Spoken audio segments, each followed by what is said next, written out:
Yeah, Luke. Yellow. What's up? Not much. Just a little hungry, but other than You, that, nothing new. oh, you didn't get to eat? Uh, I ate earlier. I brought some snacks to work, and just to kind of keep me going for the day, Uh and huh. didn't really get to eat real food. I had a salad earlier, so Got it. that helps with health. Um, Other than that, yeah, just typical working day. Um, Pretty nice day here in San Antonio. Well, I mean, if you live in San Antonio, it's a good time to be alive. Yep. It was nice outside today. I can't complain about that. So Right, getting ready for that summer weather. yeah, But it's gonna be which hot as oh fuck yeah. It's kind of wish it would stop raining, just so I can cut my grass fuck. at least. But you know, what can you do? But um, really not a lot of news. Like, oh well, there is one big wrestling news tidbit. Um, with the AEW news about the new show. But other than that, really is not nothing that's like too big or too scandalous. That's the right way to put it. But trying to find that quote. Oh, here we go. But yeah, don't worry about it, and I hope you get better. But do you have any like wrestling news topics, No, what have you? no, I don't. All right, then this should be a pretty short show tonight, guys. So, but anyways, let's get started in three, 2, 1. Hey, what's going on, guys? It's Wednesday. It's 8 o'clock on the dot, uh, p.m. Central Time here in lovely San Antonio. I am Drew, and with me, as always. Justin from Spinebuster Tees and spinebustertees.com, and also live on YouTube as well. All right, and hello to everybody on YouTube. But it's a nice time to be in San Antonio. The weather's nice, getting ready for summer, and it's a good time to be a Spurs fan again. Yep. Got the number one draft pick, and it's I mean, it's already destined on who it's gonna be. Victor Wambeyama. So it's it's fun. It's fun times. But did you watch the draft lottery live? Yeah, I Like did. everybody else? Yeah, I saw it live. We got Wimby. I'm glad that the when the Pistons went down to 5, I knew our chances rose significantly. When those piece of shit, crappy ass Rockets went down to 4, I knew that we had a great chance at that point. I don't know if you saw video footage. Video footage. I'm not trolling, nothing like that. But there was real life video footage of when Houston got 4. There was a live shot feed on Wimby, and he kind of pumped his fist. He was like, "Thank you." so, so Well, even good. Nobody Wimby, wants to go to the even Rockets. Wimby, even Wimby said, "No, I don't want to go to that piece of shit franchise in Houston." So he's a Spur already. So Right. I came home right when it happened, and when as soon as they got to 5 and it said Detroit, I just went wow, because Detroit is they have the worst record in the whole league, and well, I mean, over the past 5 years, the team with the worst record in the league doesn't get the number one pick. So right, yeah, I wasn't that right, surprised. but still, it was like definitely something for me to say wow to. But in my head, I was like, I'd be fine if it just got top 4. But secretly, I wanted one. I was good with either Obviously, 1 or 2. I was like, honestly, like if we didn't get Wimby, but we ended up getting 2, I would have been okay with. I really would have been all right with that. You know what I mean? I mean, yeah, of course. But as soon as I got to those top 2, and it was just the Spurs and Charlotte, my heart was beating pretty fast. And as soon as they announced Charlotte with the number 2 pick, I yelled. I just went, yeah, yeah. And Kyle, I mean, come on. There's only one big star in the draft. Like you know who they're getting. But um it's gonna be fun. Good shit. I know. Again, there's just people that want to do the whole "it was rigged, the Spurs tanked." I'm like, who? Yeah, and I preached for tanking all year. I was that's mad. all I've been saying. Remember, I was mad when we were winning games. I'm like, why are we winning games? Like, stop it. And luckily, we turn around and we just tank properly. I don't give a Right. shit. Your franchise can be a fucking mediocre franchise for years to come. Like, because you want to try to win games and try to make the playoffs. And this is why teams like Minnesota and well, I don't want to say OKC. They're gonna be a lot better, but teams like Minnesota and Atlanta and just teams like that, even New Orleans to a degree where they they think that they have a great roster to compete with, and just something happens, and they always get like a mid level pick where someone that comes in, they never ever actually turn around. So, hey, all I gotta say is, if your team didn't get number one, hey, I'm sorry. If you're the Houston Rockets or Dallas Mavericks, go fuck yourselves, go to hell. Couldn't have said it better myself. Hey, Maurice. But I guess we can start the news. Like if you guys are here for the pre-show, kind of a very slow news week, except for like maybe one or two things, and it's gonna be a very short show tonight, maybe like an hour, hour and a half. Depends on how long we go. But I'm gonna start it off with a video done by someone we know pretty well, very controversial figure in wrestling. So I'm gonna play it real quick. Before I go really quick, the parasocial relationship a lot of fringe wrestling fans have with certain people is really unhealthy. I get the tribalism, like it's fun to root for your team, but picking sides seems a little silly. You don't know me, you don't know anybody else. So, just go touch grass.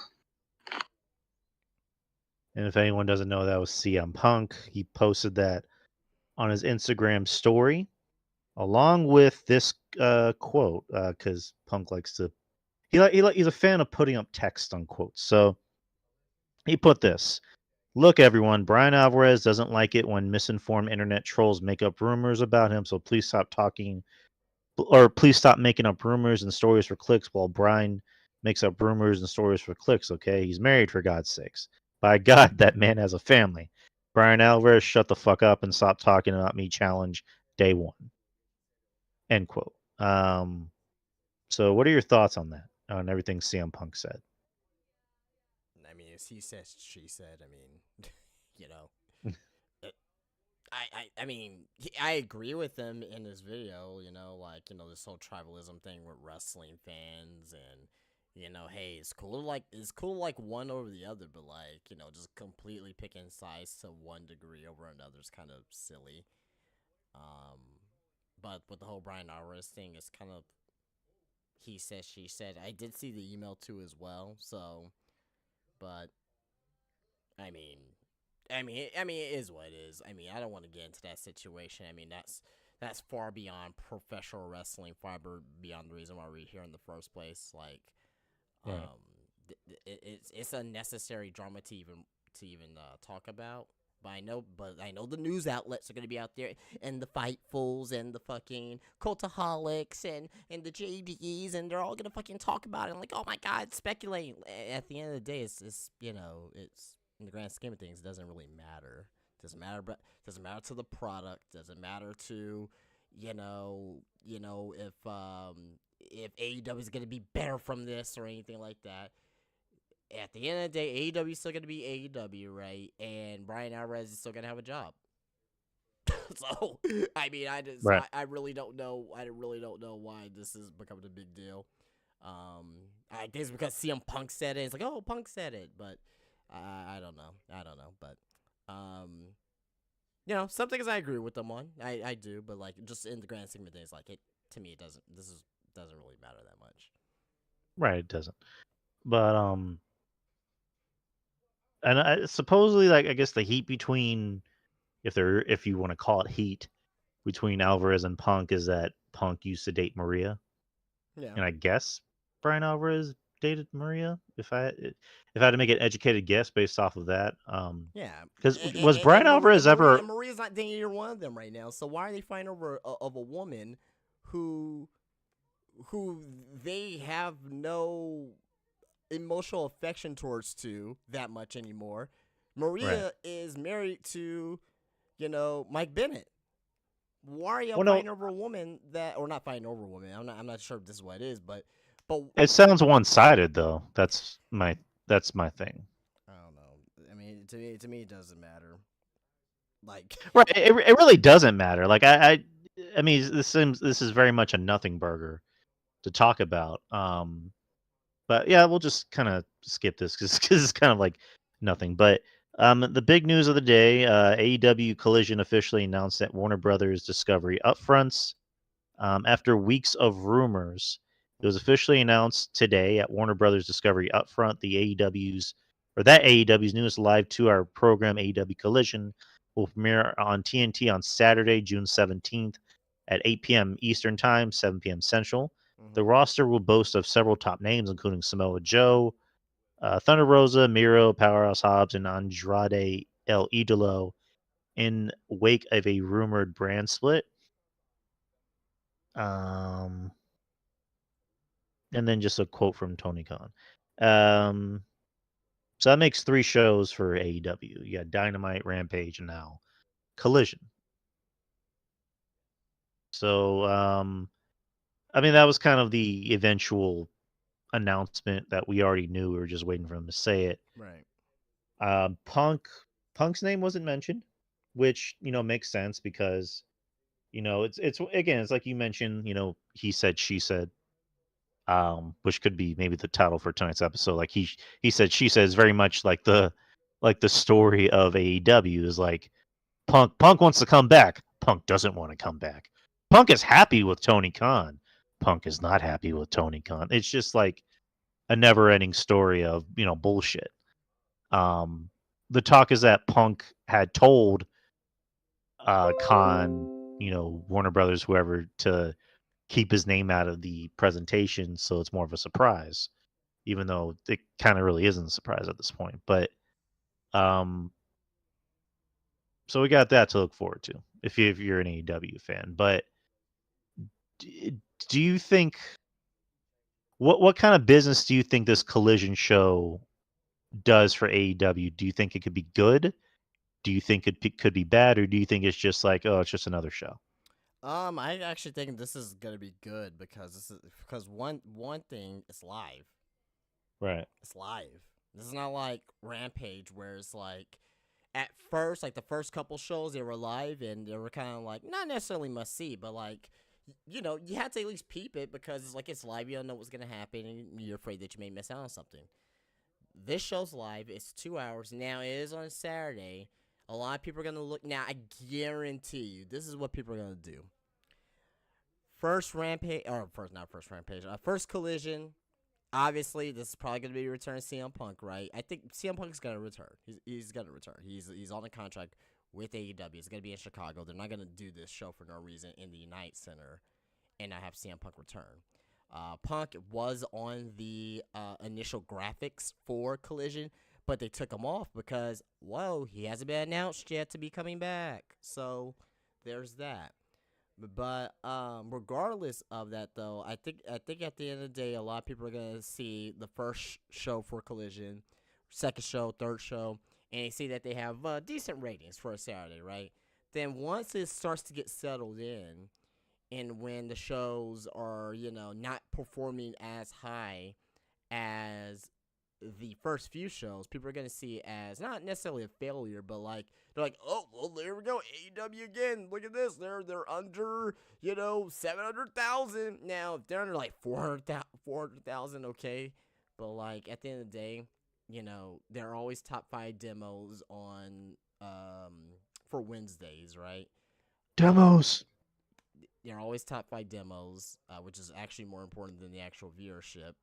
Because the actual viewership at the end of the day, I mean, it's an outdated term to look at. It really is. It's very outdated to look at. Sure.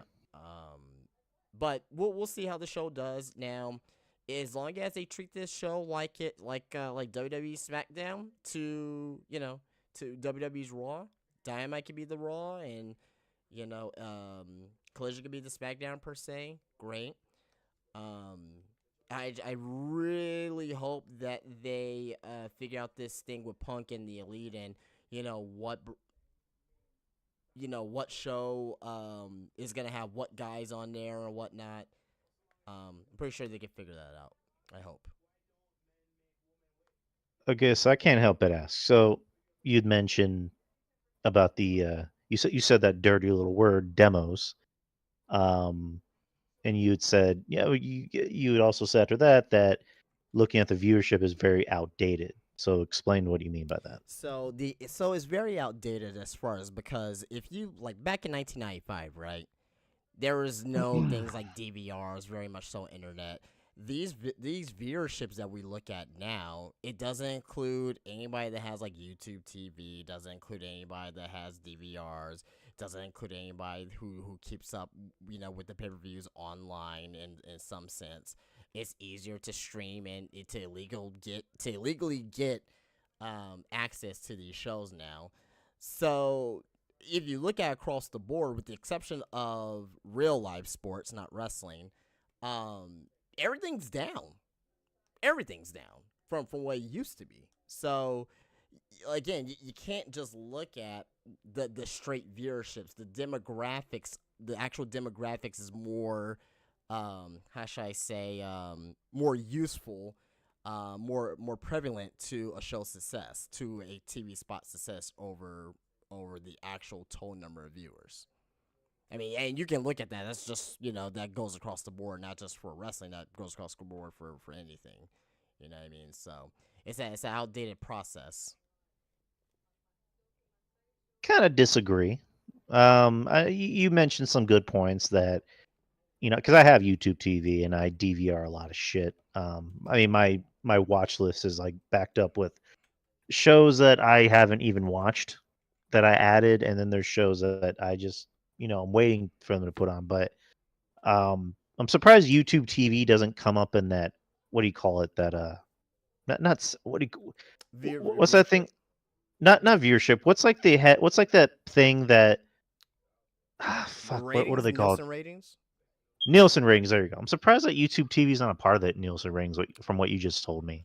Well, yeah, Nielsen ratings only counts for actual live television, like actual TV cable subscription service. So they'll count. They'll obviously count Spectrum. Right. They'll count. What about Dish Network? Yeah, sound like Dish. Yeah. But YouTube TV doesn't count as Dish Network. To my knowledge, no. So basically, anything that requires like a contract or like a TV, a cable subscription, yeah. Oh, that's wild to think about. So, okay, I'll give you that. That actually is a good point. But I don't know. Just I still do take into account TV ratings. I mean, obviously, I'm wrong because AEW does barely will make it in the millions. Whereas you got WWE, who's over. In WWE's case, they've had like a 30, 40-year head start. Right. Whereas AEW is kind of the new kid on the block, and despite what I think, people love it. So and it's another company that people can watch. And Kyle saying "Rest in peace, superstar Billy Graham." Yeah, he just passed away. It's coming through on Twitter right now. Oh, that sucks. Yeah, he wasn't doing well over the past wasn't doing well over the past few weeks, and they pretty much said it was inevitable for him at this point. So rest in peace, a legend. Rest in peace, a innovator for sure. Without superstar Billy Graham, that probably wouldn't be no Dusty Rhodes, Ric Flair, or anybody like that. So. Yeah, same thing with Hulk Hogan. There'd be no Hogan. Yeah, definitely Hogan for her. Yeah. Yeah, a lot of Hogan. Pretty much like Hogan was almost like a clone of Billy Graham, but rest in peace to a legend. But I guess in closing, just things are different with television now. I mean, obviously, because you still got people who will use the cord and use like actual cable services, and you got people who want to use Sling, who want to use YouTube TV or FiOS. Yeah, yeah. I didn't even mention anything like Sling or fucking just other internet based cable services. They should have something separate. In my opinion, should have something separate for streamed ratings or streamed access. But They should. yeah, I mean, but Right, because kind of going a little off topic, like you'll see a lot of these like internet celebrities where it's like they get over 10 million views on YouTube, and it's like, or they'll get over 10 million views on Twitch. Like that's considered a celebrity or a famous person or somebody to look up to in the year of 2023, which again, not knocking. I mean, make that money. I mean, if you can get famous somehow that doesn't involve like hurting people or doing drugs, I'm fine with it. But unfortunately, it's just I don't want to say unfortunately, but that's just the times we live in. That's how you can get respect. So, but um, yeah, Collision coming up next month on the 17th. So, got another show to look yeah. forward to. Yeah, Um, and also with that too as well. Just to continue on this collision topic. I mean, you got Thunder Rosa coming back. Miro coming back. Andrade coming back. I don't think that's a coincidence because now they're going to be on separate brands from like the Britt Bakers and the Sammys, and Miro's actually be able to come back now too as well. So. To me, I think this is great for the talent across the board. Gives a little bit some of the talent that we don't get to see as much a little bit more time. Now you get 4 hours of TV each week that's dedicated to your top talent, and I think at the end of the day, I think it's a win-win across the board for not just the talent, but also as well the fans of AEW as well because they get to see some of the guys that they haven't seen in a while. But also, kind of, I believe we talked about it last week as well. This is a win for WWE because, we haven't got any numbers yet on their deal for AEW. The rumor is it's $1 billion, but, this could give WWE's next contract or whoever they're with, right? Some say, maybe they want to do NBC again, NBC Universal, or, Fox, or wherever TV rights deal that comes up.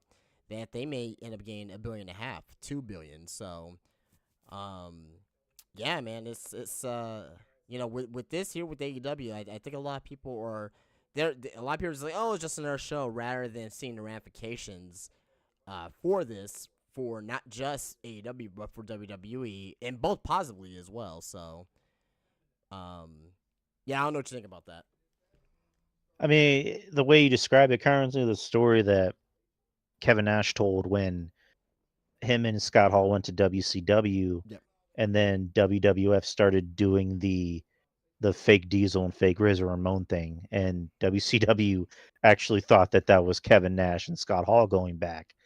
So when they decided to renegotiate, they decided to pay him a lot more, and give them the money that they asked for. And so when we were watching the monitor of the fake Diesel and fake Razor Ramon showing up, they were just like Kevin Nash and Scott Hall are like, well, we already signed.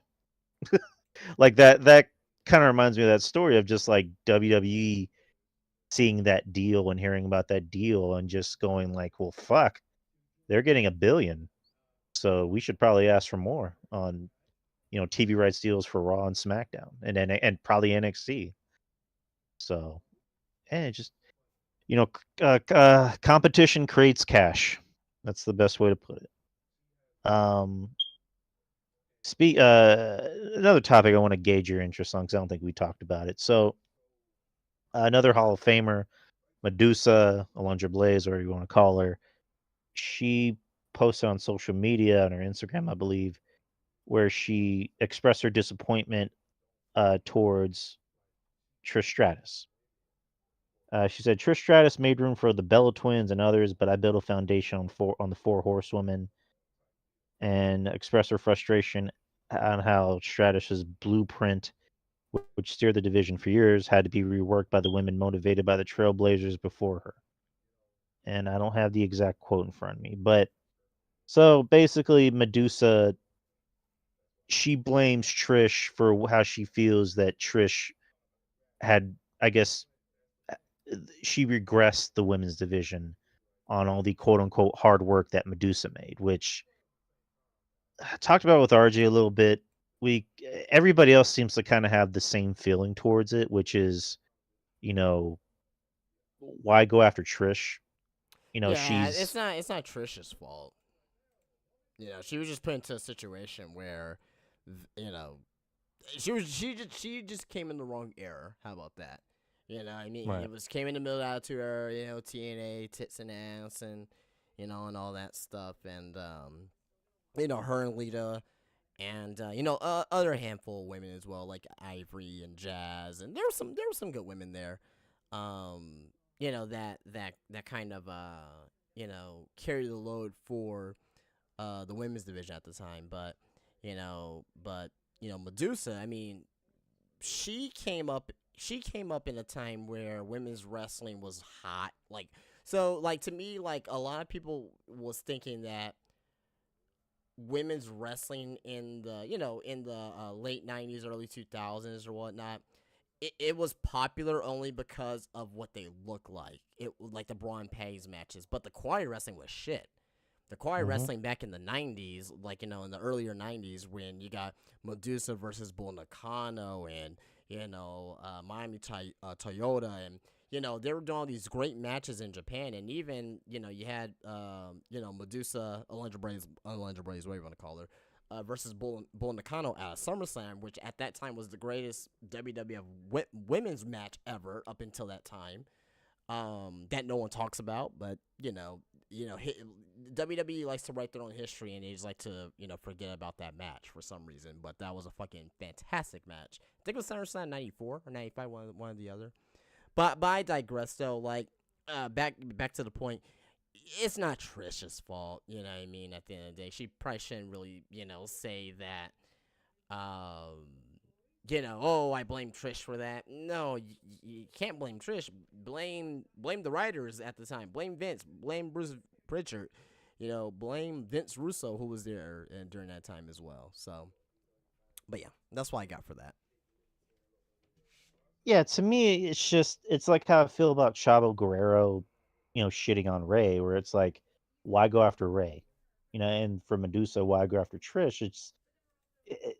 Wrestling, women's wrestling back then, and also in the mid to late, like late '90s, early 2000s, and also a lot of the later 2000s, and then of course up until NXT when Triple H started taking more seriously. It was always seen as more of an attraction, in my opinion. Like it was always looked at as more of an attraction, especially in like the late '80s, early '90s when you had Medusa, when you had Bull Nakano. Um, it was seen as an attraction because, again, it's not really me shitting on it. That's just kind of how it was. It's just kind of the facts. And you mentioned, yeah, there were some good ones there, but it was always very much a man's thing. Nowadays, it's very much half and half. Um, Whereas on some sides, I would say for the women, it's like 60-40 in some points, but I digress. But it was always very much an attraction. So for Medusa to say all the hard work I put in, maybe I'm overanalyzing it, but I hear that and go, what hard work? Because I mean, as a pro wrestler, she was leaps and bounds. Well, I probably won't say leaps and bounds better than Trish, but if you would have put Alundra Blaze in the same era as today, she'll be known as one of the best wrestlers today. So she tried to put forth in that women's division for WWF at that time. I mean, she was wrestling, almost every other Raw in 1994, 1995, and putting on great fucking matches. But again, WWE, they want to, how should I say, They want to rewrite their own history. They want to pretend like it never existed. Unless you lived back then, unless you actually seen some of those matches, you're gonna be like, oh, okay, I get where she's coming from. But if you never seen those matches, or if you never like actually seen her work, then it's gonna be like, okay, well, I don't know what you're talking about because all I remember is from you dumping the title in WCW because that's what that's all WWE does. Is it? Well, to be fair, when she talks about regressing, it's like, well, you kind of regressed by doing that. I mean, let's just be real. She had no fucking choice. She even said that Eric Bischoff told her to put that shit in the trash. Well, I mean that's on her. But yeah, just again, why go after Trish? I mean, Trish in the Divas era of that time, yeah, she was good. I mean, she still is good. She could still work. Oh yeah, for sure. But again, like you just said, why blame her? Blame the writers, blame Vince Russo, who was very much stuck in that. The women need bigger boobs, bro. Bra and panties match in a pudding thing, bro.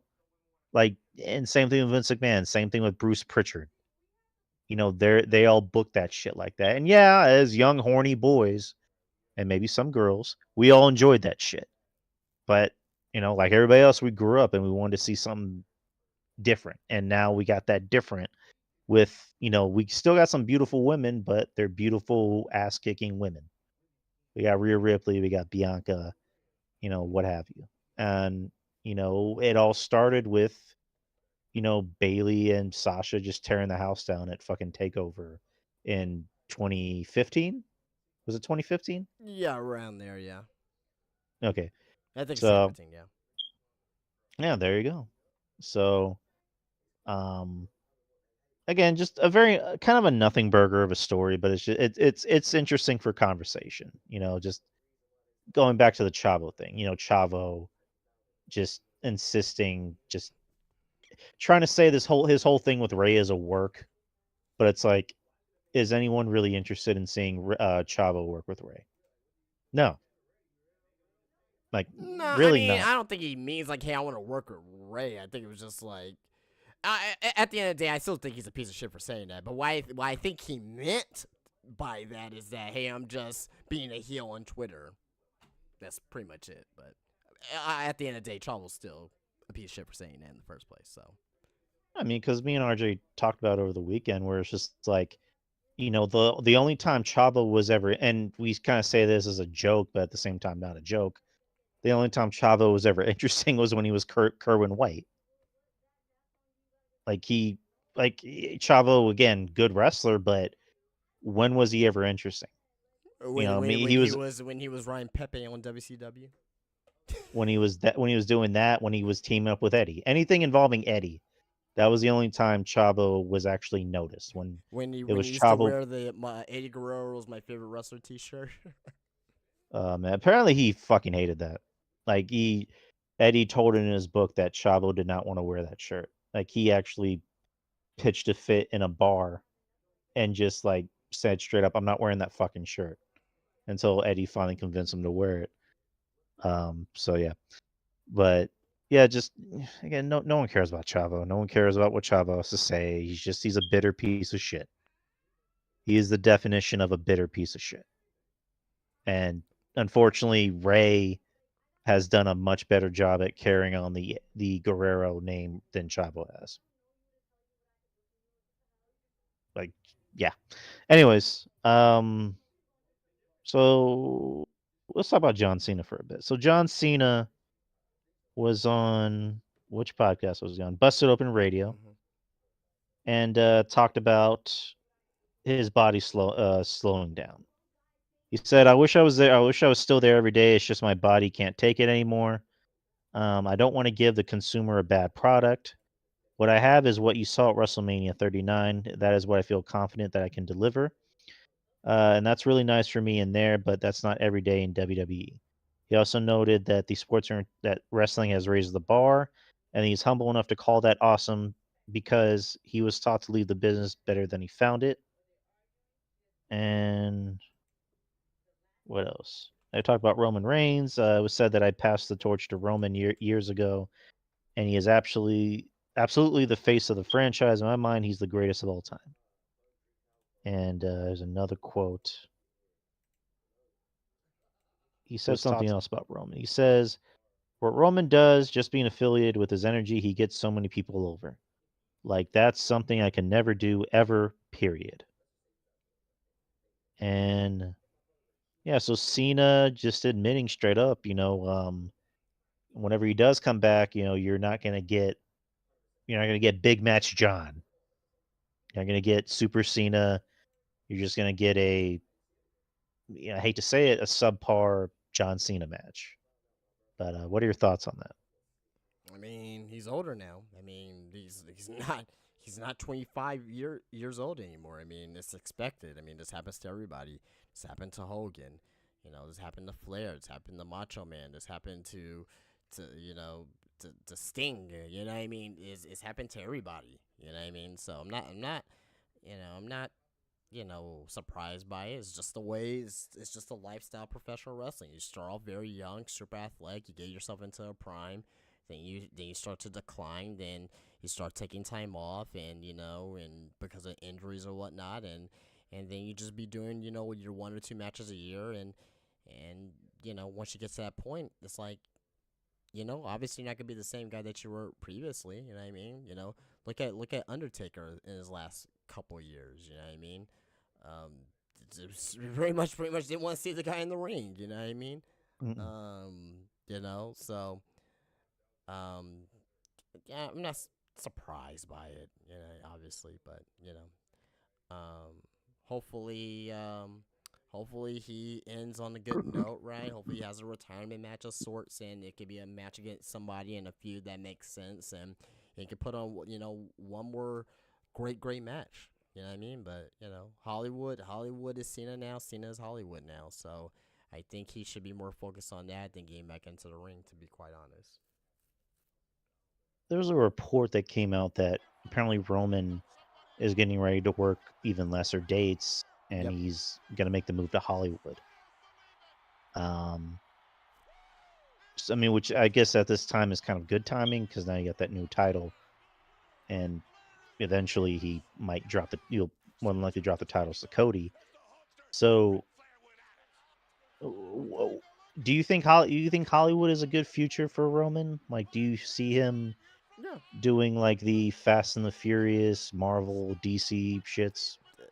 I mean, he's definitely gonna be in those action movies for sure. So, and the Rock being his cousin too as well. You know that there may be a little bit of how should I say, a little bit of an easier pathway for him to get some of those roles. So. Right. Speaking of another Shield member going to Hollywood, so Seth Rollins is officially part of the MCU. He's already filming scenes for the next Captain America movie, which coincidentally is called New World Order. So he will be playing a villain, Everyone should just wear their NWO shirt. Like, if I don't see wrestling fans that also like the MCU not wear their NWO shirts when they go to that fucking movie, like, I'm gonna be very fucking upset. I'll be highly disappointed in you wrestling fans out there if you don't wear an NWO shirt. Oh, like I mean, the memes were already made. So if I'm gonna buy an NWO shirt. Matter of fact, there better be an NWO Captain America shirt out there for me. There you go. And if it's not, I'm gonna make sure I make it. So Seth Rollins in Hollywood, Roman Reigns pretty soon going to Hollywood. Becky Lynch was rumored for a Marvel role. She didn't really mention what it was, but she said that she was in a movie, but the role got cut. Who else do you see in WWE going to Hollywood? Cody, yeah, he had mentioned that during WrestleMania weekend that he had meetings with several movie studios, and supposedly two of them were. Well, he revealed two of them. One of them was for Johnny Cage in the next Mortal Kombat movie, but that got. I think they went with another actor, and then a Zelda movie. yeah. And Cody is a big Zelda fan, so Mids again. I mean, he's in Hollywood already, right? Yeah, but he does straight to video shit. That still doesn't matter. Still Hollywood. Well, I'm talking about like again. I don't want to sound like a dick, but like just the I guess movies that people doing movies actually that watch. matter. I get it. But yeah, I mean, she can be in a Bond movie. I mean, Batista was in, the Bond movie that you hate. Yeah, Spectre. I love Mr. Hinks though. Like to me, like Mr. Hinks probably like a top 5 Bond henchman. That's how good he was in that movie. He was the best part of Spectre. I know MJF is gonna be in the Von Erichs movie as I think what was it, Lance Von Erich, the fake Von Erich. Yeah, He's gonna be in that. and that's a perfect role for MJF too. Yeah, I know MJF wants to go to Hollywood. So I mean, it's good because wants to go to Hollywood. So I mean, it's good because you want these wrestlers to have it easy. Going over to Hollywood and just not having to put your body through hell. I mean, that's sounds like a win-win. But hey, Bianca Belair, if she gives herself another few years, I could see her, being in Hollywood. she can go to Hollywood definitely. Who's another one? I mean, Gunther would make like a perfect Bond villain. Yeah, definitely probably not a Bond villain, but actually a henchman for sure. Henchman, there you go. Who's another one? Do you see Austin Theory doing movies? Absolutely. Not now though. I give him about another 8 years. 8 years. Absolutely though. He needs to build his brand up in WWE first. But absolutely. Montez Ford, I can see doing like comedy. Yeah. I'm surprised the New Day guys haven't done comedy. Yeah. Well, Xavier, he got got himself on G4. It's not Hollywood, but it's Right. But I mean, like on like a television show, like Right. because Big E is funny. Like I can see Big E, being on a television show or a movie, or same thing with Xavier. I mean, I think Big E's more funny personally, but L.A. Knight seems like he'd be perfect for movies. But I mean, he's a little past his prime, but he seems like he'd do okay. Yeah, I LA mean, just Knight was in something, and I can't. God, man, he was in something. he was on Brooklyn Nine-Nine. There you go. That's what it was. Right, he came out for just a scene where Terry Crews's character was officiating a wedding at a gym. Yeah, that's what it was. I knew it was a TV show. I just couldn't think of what it was. That's what it was. And then Goldberg was randomly on an episode of SVU. Like he was high on some kind of drug, and like nobody could stop him. Goldberg has his own movie too. He has a horror movie. Yeah, what is it, Santa Slay or Santa Slay Slay. something? That he was on an episode of The Flash. What else was he on? Oh, he was in that one of the Universal Soldier movies. Yep. As he Steve Austin. He's in a lot of shit. He was on Nash Bridges. And yeah, a bunch of other shit. So, but yeah, there's a lot of wrestlers that are looking to make the way out of wrestling and go to Hollywood. Which I don't blame them. The money's in Hollywood. But speaking of another wrestler that we might not see for a while, or might not see again, Randy Orton. Cowboy Bob Orton had talked about Randy's recovery process. He was on Sportskeeda, or he was speaking on Sportskeeda. He said he's training, so we'll see what happens. I don't know. If he feels ready to go back, I think he might, but again, he's pretty well taken care of. I don't think he needs to, and I think the doctors have told him not to. But Randy will do what Randy wants to do. End quote. So Randy apparently might not come back. I call bullshit He on that. he hasn't been on TV since, was it July 17th? Yeah. Which was my birthday actually. When him and Riddle lost the tag titles. But I mean, I'm kind of like you. I call bullshit. I think if Randy was going to retire, he would say it. Obviously, like he would come on TV and say, "I got to retire." Kind of sucks though, because this most recent run with Randy, I was enjoying. He seemed like he actually wanted to be there and he was actually having fun. But Randy is 43. He's going to be 44 this year, and let's hypothetically, say if Randy did have to call it quits, where would you put him on like your top 20, top 50, top 100 if you had to pick? Of all time. Um,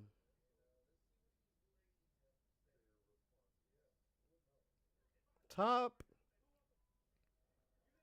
top 30. Okay. Probably lower half top 30.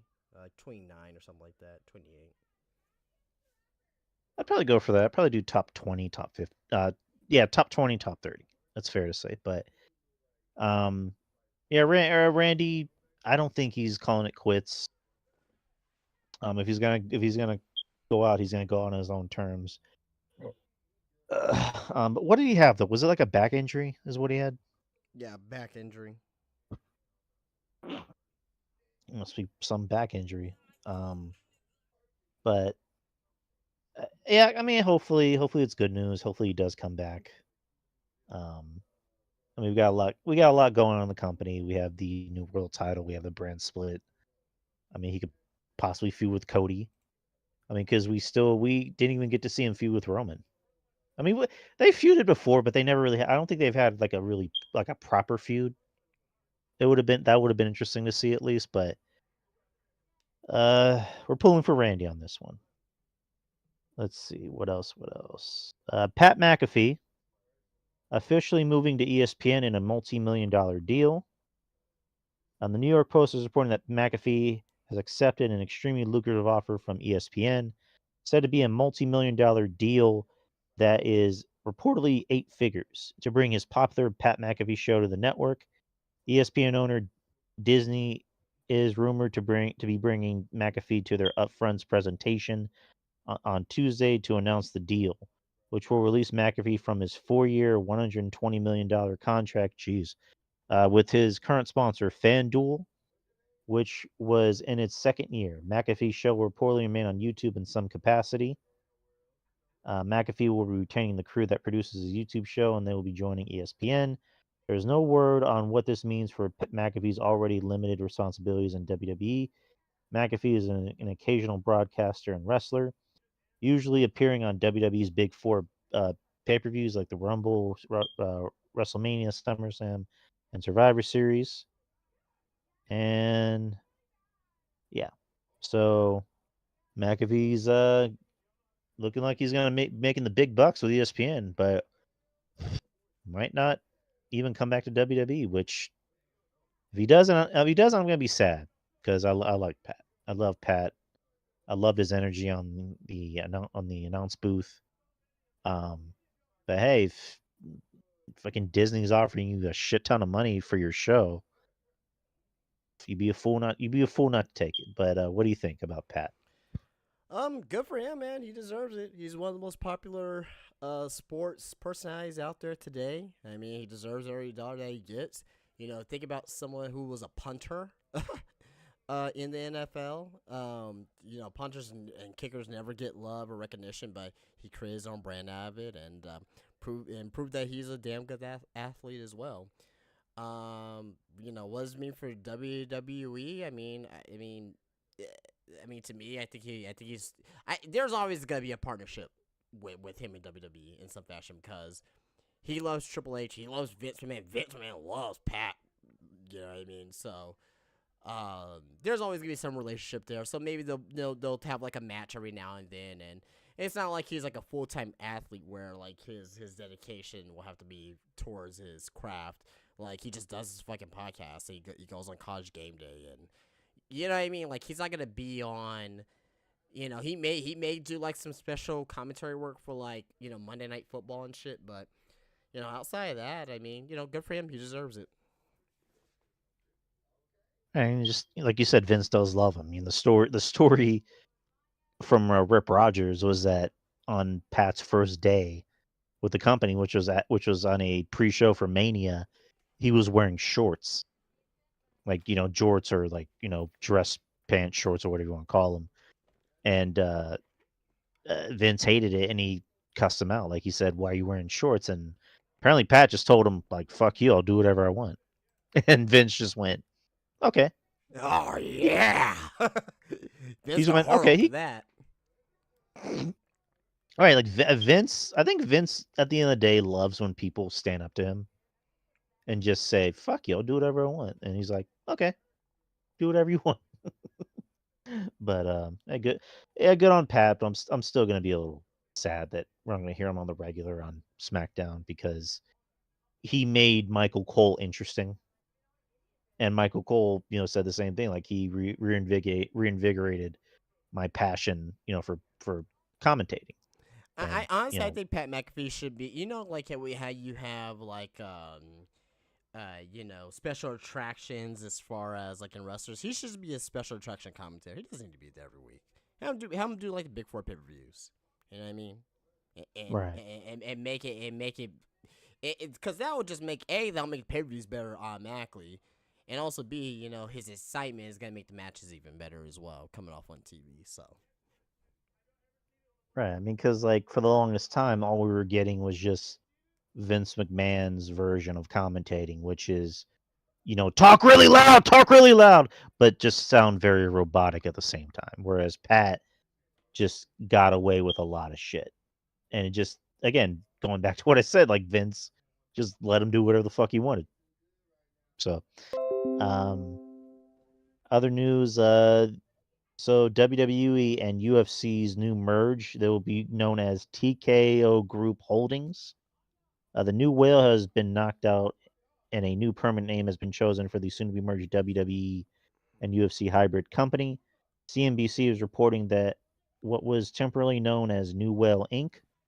will now be known going forward as TKO Group Holdings, with the TKO acronym meaning technical knockout, paying homage to both WWE and UFC's shared combat sports lineages. Um, and then, yeah, just pretty much telling us what we already know. The new company will be listed on the New York Stock Exchange as TKO. The merger between the two companies will make TKO Group Holdings worth an estimated $20 billion. Jeez. But yeah, we got that going on. So, what are your thoughts on that? cool. Love the name TKO. I don't really have anything to say, but I like the name though. I like the name though. I mean, it's not gonna be going down until the towards the end of the year. So got plenty of time for new developments for this. Right. But so with the new partnership between WWE and Jesus Christ, my headphones popped out. Okay, with the new partnership with WWE and UFC, do you think, just judging by what we saw at the Backlash pay per view, and do you think UFC is kind of given a more leniency as far as like be a little bit more edgy? You can use blood. Like, do No, you? no. I think that was just a sense of Brock Lesnar being Brock. Well, not being Brock Lesnar, but Brock Lesnar can do whatever the fuck he wants. You know what I mean? So I mean, I hope we get to see more blood on the regular. You know what I mean? Not as much as AEW, obviously, but like just when it matters. But I mean, I think just that situation. I think that was just a happy accident that happened. Even though I think Brock really just, I think he did that shit to himself on purpose, in my opinion. But but at the end of the day, though, I don't really see it just because UFC's involved now and like, let's get blood on WWE again. I think the two companies they're the same but different in their own ways. Like, you gotta remember, WWE, is still technically a PG product. They're still technically, with Mattel. Mattel's a very G type of company to be around. Like they didn't get their partnership with Mattel until WWE went PG. So, and I mean, honestly, I don't really see that changing much as far as the presentation in matches. But I may be wrong. I could be wrong about that. But just for what I'm seeing right now, I don't really see that, because if that's the case, we will start seeing some of those changes starting to sprinkle in already. I mean, I think they kind of are. I mean, not just the Brock Lesnar backlash thing, but last Friday on SmackDown when Bobby Lashley, bled, during the match, because he got that cut on the top of his head, and then it got reopened later in the night against AJ. So usually in the past, like even if you had like a cut on your lip, they would have to stop the match because the doctor would need to, not the doctor, but the referee would need to stop the match to kind of fix it. Same thing at Mania when Finn got that gash on his head, they had to stop the match to fix it. Which in his case, that shit was like fucking wide open. He literally split his wig. So I can understand that. I mean, Brock. I mean, well, obviously, I'm not gonna be touching Brock either. But Brock was fucking pissing blood out of his head too. So, but again, I will not touch Brock Lesnar in that case. Like he can have like a fucking wound the size of fucking Texas. Like I'm not gonna go near him. Right. I mean, I'm not comparing wounds. I mean, because Brock, there's clearly people in the company that can do whatever the fuck they want, and Brock is one of them. If Brock wants to bleed, if Brock wants to come out on live television and say fuck, fuckity, fuck, he can, and no one's gonna do shit about it because he's Brock Lesnar. If Roman wants to do it, he can. If The Rock wants to do it, they certainly can. But I think Finn's was a lot more dangerous because he probably could have gotten an infection. Whereas Brock's, it was like more above his eye. Again, I'm not trying to compare wounds or anything, but it also comes down to it's Brock Lesnar. So I'm not going to I'm not going to touch Brock Lesnar like you just said. But yeah, just again, it's just wishful thinking on my part that we can get a more edgier product. Last bit of news: the Von Erich brothers, their contracts with MLW are expired. They are now free agents. So we've had this conversation before about the Von Erich. So realistically, where do you see them going?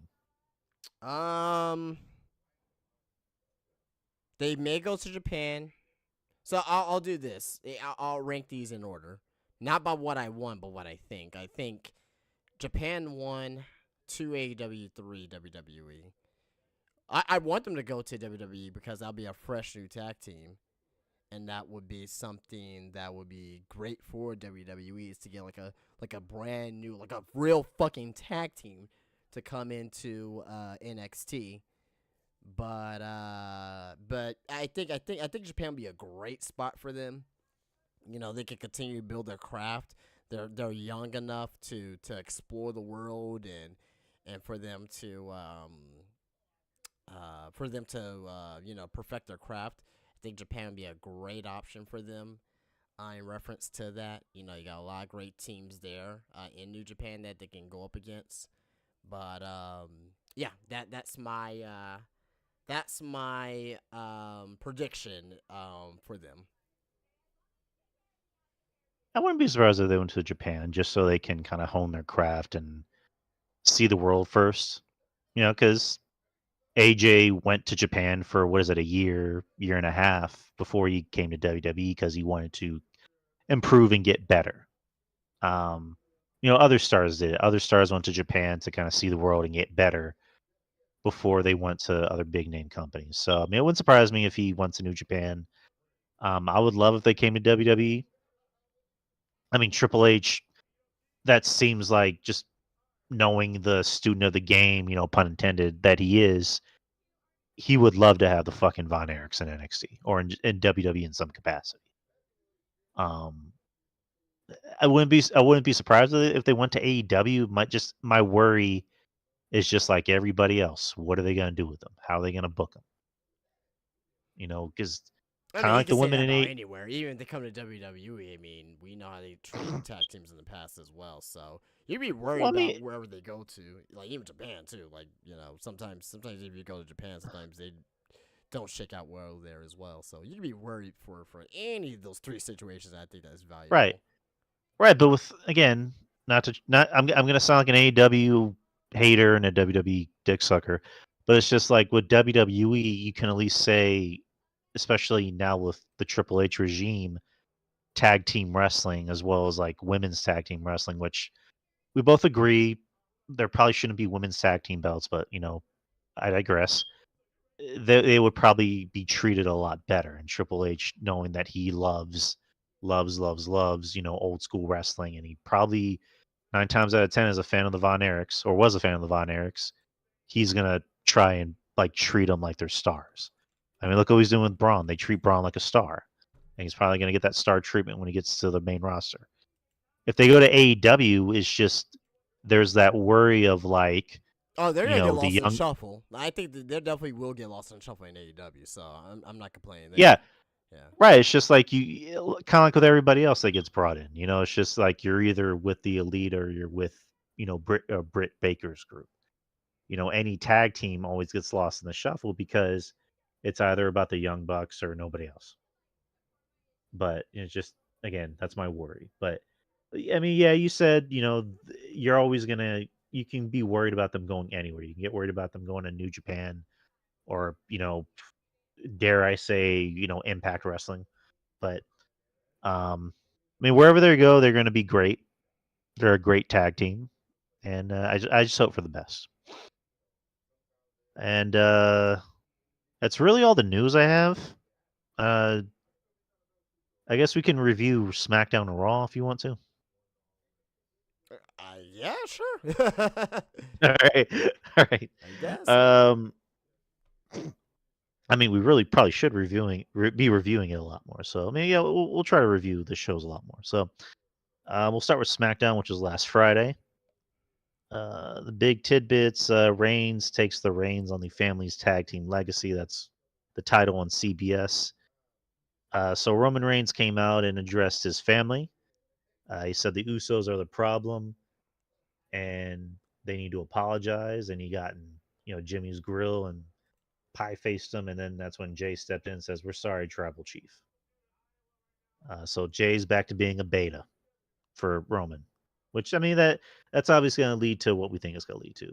And then Roman said the tag team titles are coming back to the Bloodline, but it's not going to be the Usos that bring it back. It's going to be Roman Reigns and not Jay Uso, Solo Sikoa. So it's going to be Solo Sikoa versus Roman Reigns versus Sami Zayn and Kevin Owens at Night of Champions, which you can almost pretty much smell of some fuckery. Because the 27th, which is going to be next Saturday, which is almost crazy to think about that we're coming at the end of May. Jesus. And we're reaching the middle of the year. I just lost my train of thought. Oh yeah, the 27th, next Saturday is going to be 1,000 days for Roman Reigns as Universal Champion. And that's where the Usos come in, because the Usos are going to try and come in and try to help, quote unquote, Roman and Solo win. But what they're really going to do is fuck him over. So that's going to be the storyline, heading in after Night of Champions, is Roman yelling at the Usos like, "You ruined my big day. Like, this was all about me and you fucked it over. Like, I fucking hate you." Like, he's basically just going to be, any, I hate to say it, any teenage girl on my Sweet 16. This day with me! Like, that could be Roman. But what do you think about the segment? What do you think about the eventual match and storyline outcome? Whatever you want to call it. Yeah, I mean, it's one of two things are going to happen. Either they're going to win the tag team titles, or obviously the Usos are going to play in the finish. Now, not a lot of people are talking about this. Why all of a sudden? What happened? I need to know. I need to know on why is Sami Zayn and Kevin Owens wrestling in Saudi? That's what I was gonna ask, because I'm surprised that that they were able Well, to get Sammy. not necessarily Kevin Owens, but really Sami Zayn. Like, right.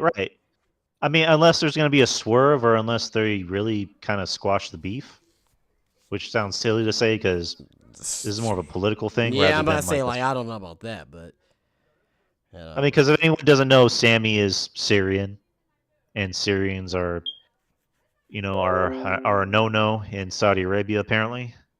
And he's been very vocal about Saudi Arabia in the past. So again, we're not sure what's going to happen. Maybe there's going to be a swerve. Maybe they did figure out a deal to bring him in. I don't know. We don't know, but that's kind of the interesting thing. But overall, this is going to be a fuckery at the match. There's fuckery afoot, definitely. 100%. But it's just to like to me, I don't care about the match. I don't care about the actual match itself. I just want to know what the result of the match is going to be. Match is going to be good. It's going to be a good match, but honestly, Kevin and Sammy has fucking their momentum is whew. Everyone's momentum after WrestleMania has waned. Every single talent. Other than Rhea Ripley. Right. Other than Rhea. I think Rhea and Judgment Day, I think they're and the LWO. Those two groups right there, their popularity, is either increased or has been the same. But Jesus. Kind of disagree. I mean, I agree on the Judgment Day. I agree on Rhea. Even though with Rhea, I kind of want her to just kind of be her own person rather than just be a member of the Judgment Day. Not to say I don't want her in the Judgment Day, because her and Dom are great together, but it seems like a lot of the time she's just a member of the Judgment Day rather than, being her. Oh, I disagree with that.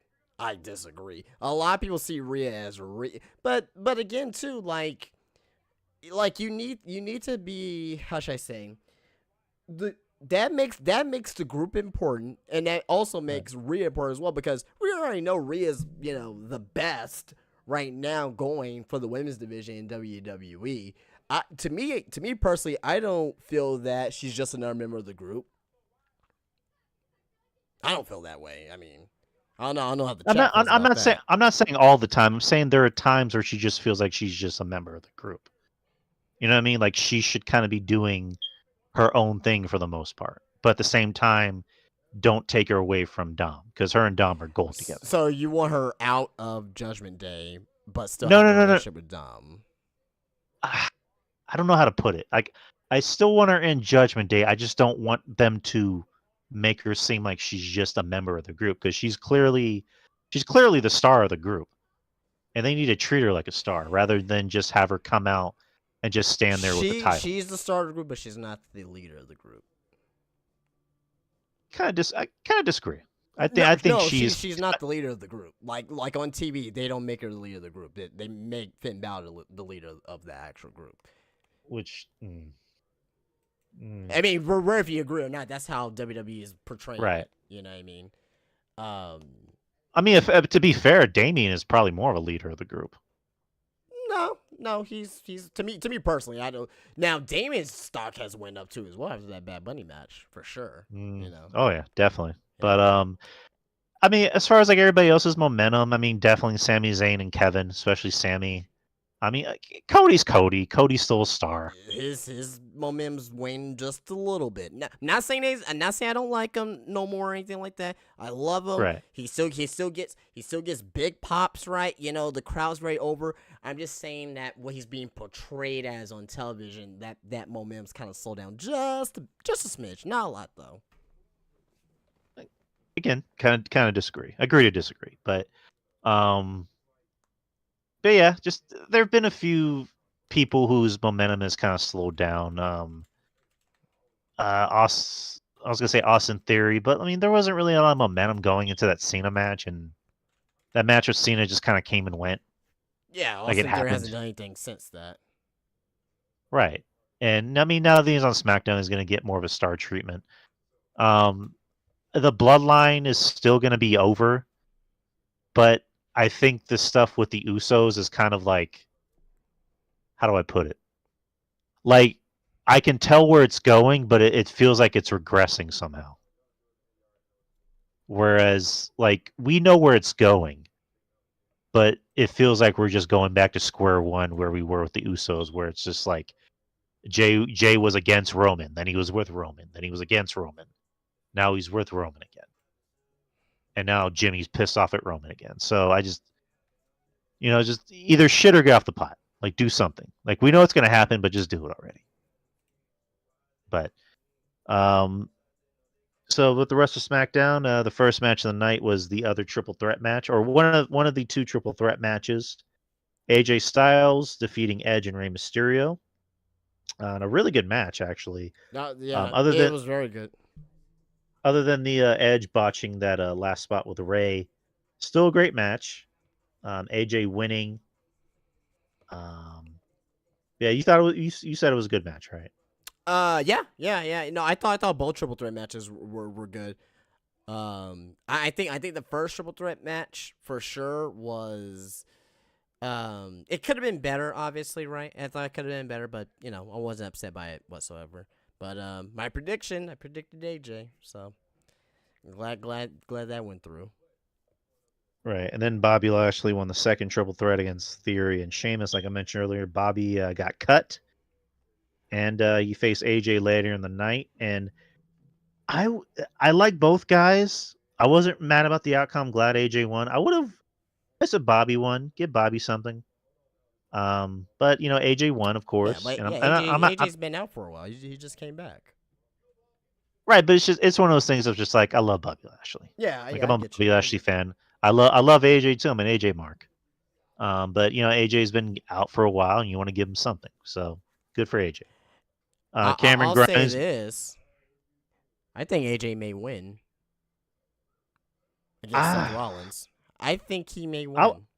I was going to ask you that. So there's a report that's coming out that AJ might win, and also with the news of Seth, doing the movie, which granted he's not going to have a huge role in it, but it's still a pretty big movie, right? And pretty soon, they're going to do like press tour, and maybe he'll do other movies. But what do you think about that? Do you think they will give him the title even though he's doing movies? I don't even think it has anything with Seth doing movies or whatever. It could, but I think this is more of, how can we get Cody on SmackDown?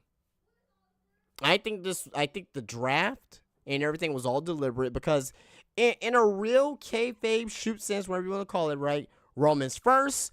Wow, I gotta get Cody here. Cody's the second biggest star in the company. You get Cody second. You get Cody on SmackDown. We'll have AJ winning. AJ and they'll see go to Raw in exchange for Cody Rhodes. Because if I was one of these Raw general managers, or or one of these managers or leaders back there, quote unquote, kayfabe, right? I will be like, okay, we need AJ. That's our time. We need AJ. Let's do a trade. And if I'm a SmackDown guy, I'm like, okay, we'll trade AJ, but you gotta give us Cody. We want Cody.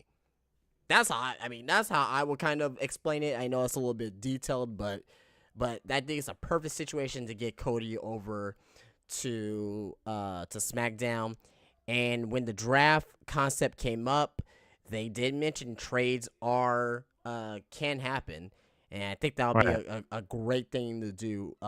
Is to get Cody on over there, so that way he doesn't have to win Money in the Bank. He doesn't have to win fucking the Royal Rumble again. All he needs to do is just challenge, or not even challenge Roman.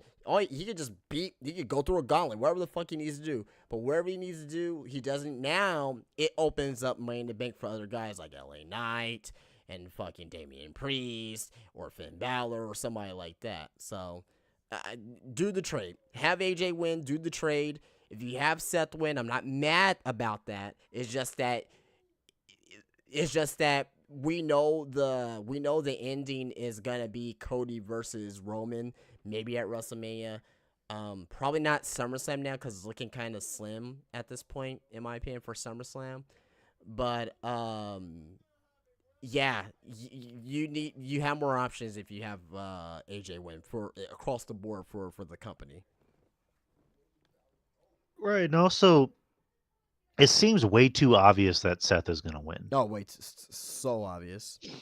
Yeah, because it was like at Mania, with Cody. Whereas like we were thinking in our head, it's like if they're going to give it to Cody, it's going to seem way too obvious, and it might be undeserving, and you're going to want to save that for a later date.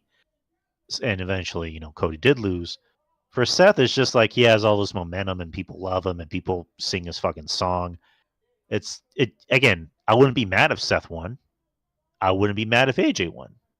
Um, so I just again way too obvious. Maybe that's the thing. I mean, that might be the only thing, or maybe it's the And thing what's about him also doing making it more movies. obvious too as well is that Raw on Monday WWE they great like it was fucking incredible. Not incredible, but it was really good. Uh, the sit down interview with Seth Rollins just Oh, that was good. covering his career in WWE. Yeah, I mean, so even with that, it's kind of making it super obvious too. So That was good, and I'm looking forward to anything to do with AJ. If they do like a sit down interview with AJ on Friday, that'd be now, fucking if awesome. they don't do a sit down interview with AJ on Friday, that increases AJ's chances. I think it increases AJ's chances because again, they're just trying to make it all about Seth, all about Seth, all about Seth, all about Seth to make us think that Seth is actually gonna win, and boom, have AJ win. And Triple H reportedly said that they want to make a splash with this new World Heavyweight Championship as well. So, I don't know. We'll have to wait and see what they do. Got that right. Sorry, I was yawning. I'm tired. Um, Rest of SmackDown, we got some debuts. Cameron Grimes made his debut on the main roster by squashing Baron Corbin. So good for Cameron Grimes. Got to see him on television. World Tag Team Championships, Liv Morgan and Raquel Rodriguez defeated Damage Control Bailey and Dakota Kai. Brawling Brutes meet Pretty Deadly. Pretty Deadly make their debut on the main roster, and they will debut next week, or this coming Friday, I mean. Asuka ruined Bianca Belair's hometown celebration by spitting mist in her face, and Bianca just sold the shit out of it. So that was funny. Yeah, she like she was on fire. Right, like she was acting like that was like acid. Like she had literal acid on her fucking face. Like, good for her. Good for her for selling that shit. And yeah, that was pretty much the show. Yeah, I guess overall, what'd you think of SmackDown on last Friday? It was decent. It wasn't great or anything like that, but it was passable. Yeah, it was an alright show. And then with Raw this past Monday, Sami Zayn and the Judgment Day battled, or no, Sami Zayn and Kevin Owens opened the show. Judgment Day come out to talk a little bit of shit. It was kind of funny where I think it was either Kevin Owens or Sami Zayn that was like, "Why don't we ask Dominic what he thinks?" And just the whole place starts booing him. And then Kevin just goes, like, all right, I'm done with this. We can't hear what he's saying. Can I just punch him in the face already?" I thought that was funny. And later on the night, you had Kevin Owens and Sami Zayn versus Damian Priest and Finn Balor. But the other stuff getting to it. So Nakamura defeated Miz. Nakamura looking pretty good. See a planned women's tag team match. Chelsea Green and Sonya Deville were supposed to wrestle for the women's tag team championships, but Liv Morgan had an injury on Friday, so that got kiboshed. Mustafa Ali won a battle royal to become the number one contender for the Intercontinental Championship against Gunther at Night of Champions. How do you feel about that? About Mustafa winning? He only won because in Saudi. Right. I mean, yeah. Mustafa's not Saudi. I mean, I put it out there. I'm like, so they seriously gave Mustafa the match because it's in Saudi. That's all I that mean, matters. It's gonna be now. Don't get me wrong. It's gonna be a great match. Like I really think it's gonna be a really damn good match. But Yeah, he only won because, and again, another fucking free agent just won a match. So is he officially Raw now?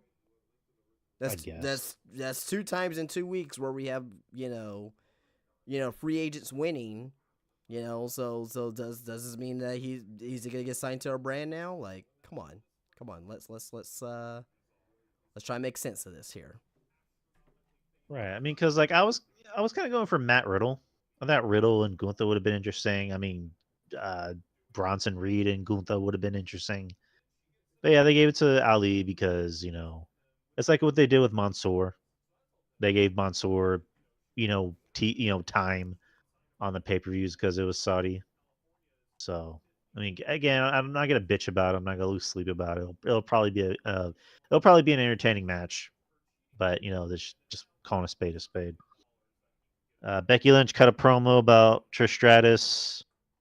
Natalia confronted Rhea Ripley backstage, saying, you're too good to beat down Dana Brooke, which I digress. I think anyone can beat down Dana Brooke, but whatever. Dominic defeated Xavier Woods, which I don't know why they're wrestling again. Cody Rhodes cut a promo about Brock Lesnar, which I actually thought was a pretty good promo. Thought it was interesting at the end, towards the end, when he said to Brock, "You're no longer the next big thing. You're just in my way," which I kind of I like that.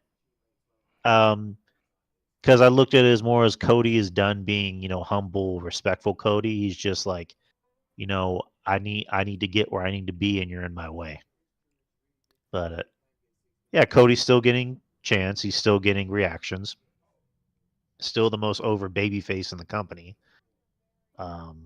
There's no denying that. Raquel Rodriguez defeated Chelsea Green. Earlier in the night, Imperium met up with Paul Heyman to kind of form a temporary alliance, as it seems, to maybe do some damage to Kevin Owens and Sami Zayn. I'm assuming next week before Night of Champions. Finn Balor and Damian Priest defeated Sami Zayn and Kevin Owens via pinfall with, I guess, some fuckery from the rest of Judgment Day and Imperium. I don't like the fact that Sami Zayn and Kevin Owens are losing matches. Yep. Granted, they're non-title matches, but it's just like, and I know people are going to say, well, they're going to lose. They always lose. It's like, but they shouldn't lose. They shouldn't be losing. Your champions, no matter who they are, heel or face, should not be losing, period, on TV. Clean as a sheet. The only time that they should be losing is for those titles themselves. Other than that, you need to build them up as champions. This is why people don't get emotionally invested in champions, because if they lose on fucking TV, why should we care for them as champions? Right, it's like what you just said. Like, Sami Zayn and Kevin Owens have lost so much momentum since Mania, and they were one of the main events. So it's just, why are they losing matches? They should not be losing matches. I don't care if it's fuckery. They should not be losing matches. And people are going to make the case, well, they're going to win a Night of Champions, but they're still fucking losing matches. And at this point, nobody cares about the match. They care about the moment. Which, it almost seems like, I just thought of this. While I was saying that, I just thought about that. Where a lot of Sami Zayn's biggest matches in this Bloodline storyline, the matches I've seen very irrelevant, where the moment is more important than the matches. You know what I mean? Like the Royal Rumble spot with Owens and Reigns. Was it a good match? I mean, yeah, it was a good match, but we've seen those two wrestle 1,000 times before. The moment meant more. The match at Montreal at Elimination Chamber, it was a great match, but the moment meant more than the match. Same thing with the WrestleMania. I think for that one, cause I slightly disagree on that. I think the match itself was the moment, for me at least. Yeah, I mean, obviously, what you had like after 2 as well, but I think just like that, that the crowd in that match and thinking that Sammy's gonna win or he has have a chance to win that match, but that's just my opinion. Right. I mean, I actually did enjoy the match, but I think the crowd and just the moment kind of superseded the match. because we all knew, Sammy was going to lose, but the crowd was just so into it. Like, Montreal was loving Sammy. I mean, Sammy was on the fucking poster. The whole event was just primarily for him. They all love Sammy. Like, Sammy was God there. But and then the night one of WrestleMania, the match good? Yeah, the match was good, but the moment meant more at the end of the day. And a lot of this run with Sammy has just been moments.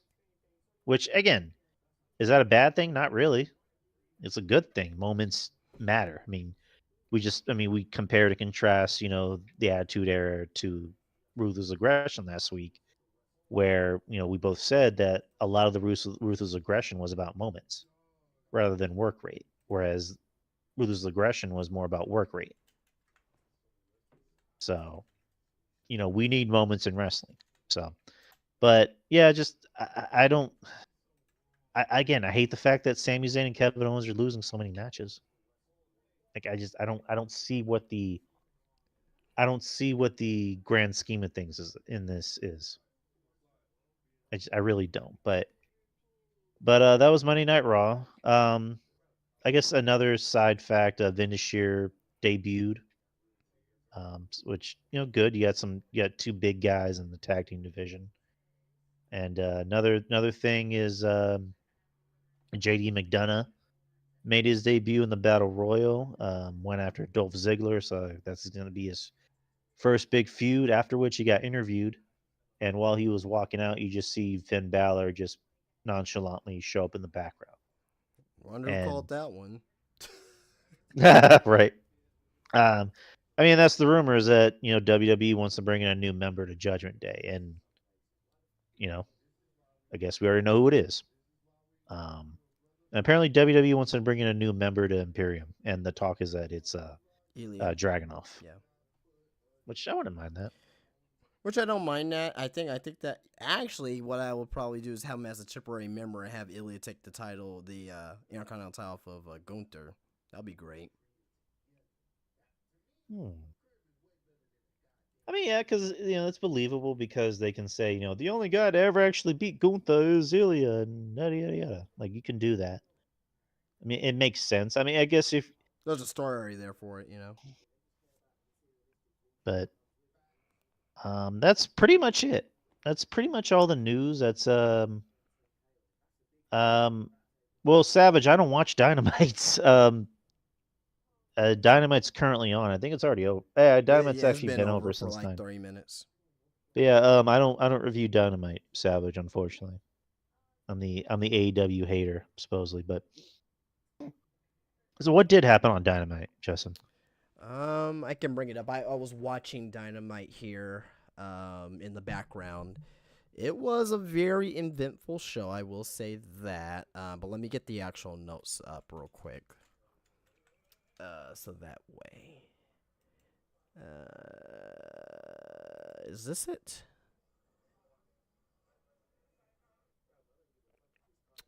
This is tonight, right? Yeah. All right. So, Dynamite start off with War. God damn it, Bleacher Report. Dynamite start off with Christian. With Christian Cage laying and Luchasaurus laying out Wardlow. Wardlow came out to do a promo at the beginning of the show. Basically, Wardlow saying that, hey, I dare you to come do what you were gonna say last week. Come spin my face, and Christian did come out. He laid out Christian and Luchasaurus laid out Wardlow. There was a ladder that was involved. So now your match your TNT title match at Jesus Christ, Double or Nothing is going to be Christian versus Wardlow in a ladder match. So there you go. Orange Cassidy and Darby Allin versus Lee Moriarty and Big Bill. The babyfaces win. This is a fairly decent match. Big Bill looked very impressive here in the match. Cassidy looked good. Allin looked good. Moriarty, I don't really see what the big deal about him is, but he did okay in the match. Sammy Guevara versus Exodus Prime. It was just a fucking squash match. Then he cut a promo about being in the four-way match for the AEW Championship. So nothing big there. Hikaru Shida and Britt Baker versus the Outcasts, Tony Storm and Ruby Soho. The heels won this match here. Britt Baker looked kind of sloppy in this match. We'll just say that, but basically the match ended with Soho sprays in the eyes of Baker. They're the spray that they're using. So Tony kind of announced Collision and some of the dates for Collision. So the official calendar for that. Roderick Strong, brand new AEW signee versus Chris Jericho in a Falls Count Anywhere match. Roderick Strong wins this one. This was a good match. This was a very good match. For it to be Falls Count Anywhere, like eventually they ended up getting like fucking whipped cream on their faces. Like I guess there was like some pies or some shit out there in the arena, but it was a very good brawl. Very good brawl. Jungle Boy versus Roosh. Jungle Boy beat Roosh. So that's all you need to know. And Jungle Boy beat Roosh. And in your main event, Ricky Starks versus Jay White. Main event match, not the main event of the show, but very good match. In disqualification though. So Starks used a chair on White. Juice Robinson got involved in the match, which led to White, since he was by himself, he used a chair. Starks used a chair to White, I'm sorry. And White picks up the win. And your main event angle, we hear from Don Callis. Obviously, as you know, Don Callis turned heel on Kenny Omega last week. And basically came out, did a promo, saying, why he turned on Kenny Omega. And it was super rushed though. It was super rushed from what I was seeing here. It seemed super rushed. And basically here, Don Callis took credit for creating Kenny Omega, and the fans were chanting, "We want the elite" and all that stuff. So Kenny Omega came down. The Blackpool Comic Club came and attacked Kenny Omega from behind. Then all of a sudden, you hear the Young Bucks music, who got attacked earlier from the Blackpool Comic Club. So they came out selling their injuries. And a returning Hangman Adam Page comes out, and he has a red eye patch because obviously he got hit with the screwdriver in the eye. So the red eye patch looked pretty cool on him, I must say. And it looks like Double or Nothing. It looks like we're going to have an Anarchy in the arena match. So it looks like we're going to have the Blackpool Comic Club versus the Elite. Where does Takeshita reside? I think he's going to turn heel at this point in time. But that was it.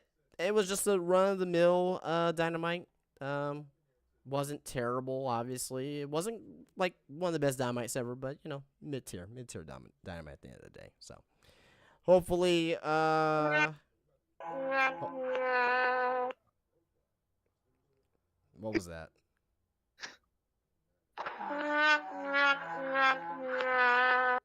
Oh, okay. Well, he said it was a mid Dynamite, so I just wanted to play that. Gotcha. But, mid-tier Dynamite. I mean, it wasn't bad, but it was. I would say that there was some very good traction on the show. I think the ending was very strong ending, because they're setting up Double or Nothing pretty nice now. So, which I think the Anarchy and the rematch should main event, honestly, over the Four Pillars match. But what do I know? What do I know? We know you know an awful lot, Justin. Don't sell yourself short. You know everything about anything. But that is the show, guys. Very short show tonight, but we'll be back next week with a very packed show. Well, we will be doing our predictions for Night of Champions, as well as was it Battleground, which will be on Sunday, and Double or Nothing on Sunday. So it's going to be a nice weekend to be a wrestling fan. And of course, on Friday, we'll be doing the Q&A. We're not going to do it on Saturday because it's the day of a show, day of a pay-per-view. So we'll be doing it on Friday. And just make sure you got your questions. Make sure you're sending in your questions. However many you want. Just remember, as soon as the show starts, that is the deadline. That is when the deadline ends. So do not send in questions while the show is recording. But anyways, guys, this is a fun show, nice little show, and we'll try to review like the Friday, Monday, and the Friday and Monday shows. I haven't really sat down to watch NXT as of late. I didn't watch last night. I was on a high because of Vic Wimby, so Oh yeah, I was buzzing about that. I did see a little bit of NXT though. I saw like the ending or whatnot, but from what I saw, it wasn't really much of anything though. But I'm back on it. I'm back on it next week for sure. yeah. And NXT is just it's hard to watch at times. I mean, there's good shit, and Maurice is saying it's been good this week. So I mean, I'll definitely sit down to watch it. I'll give it a watch on Tuesdays, when it does come out. But just don't expect too many Dynamite reviews from me. So Justin will have to be the guy that takes that bullet for me. Yeah, I So don't know if I want to do that either. I mean, no. I like Dynamite, I really do. But like, I don't, if no one wants to actually want to hear about it, I mean, why should we waste our time on it? I watch Dynamite and I like it, and I love it for what it is. But if no one wants to talk about it, then not saying for Drew, but I'm saying like just so you guys know, like why we're gonna waste our time on it if you guys don't even care for us to hear our opinion about it, right. But we like to try and review everything as much as we can. But yeah, next Wednesday will be a packed show, same time, same channel, and then Friday Q&A, same time, same channel. We'll see you there, guys. And what else can we say? But have a good weekend and peace. Peace out. All right. Got done really early, and now I'm gonna try and see what I can eat. Yeah. I say, yeah, get yourself something to eat, brother.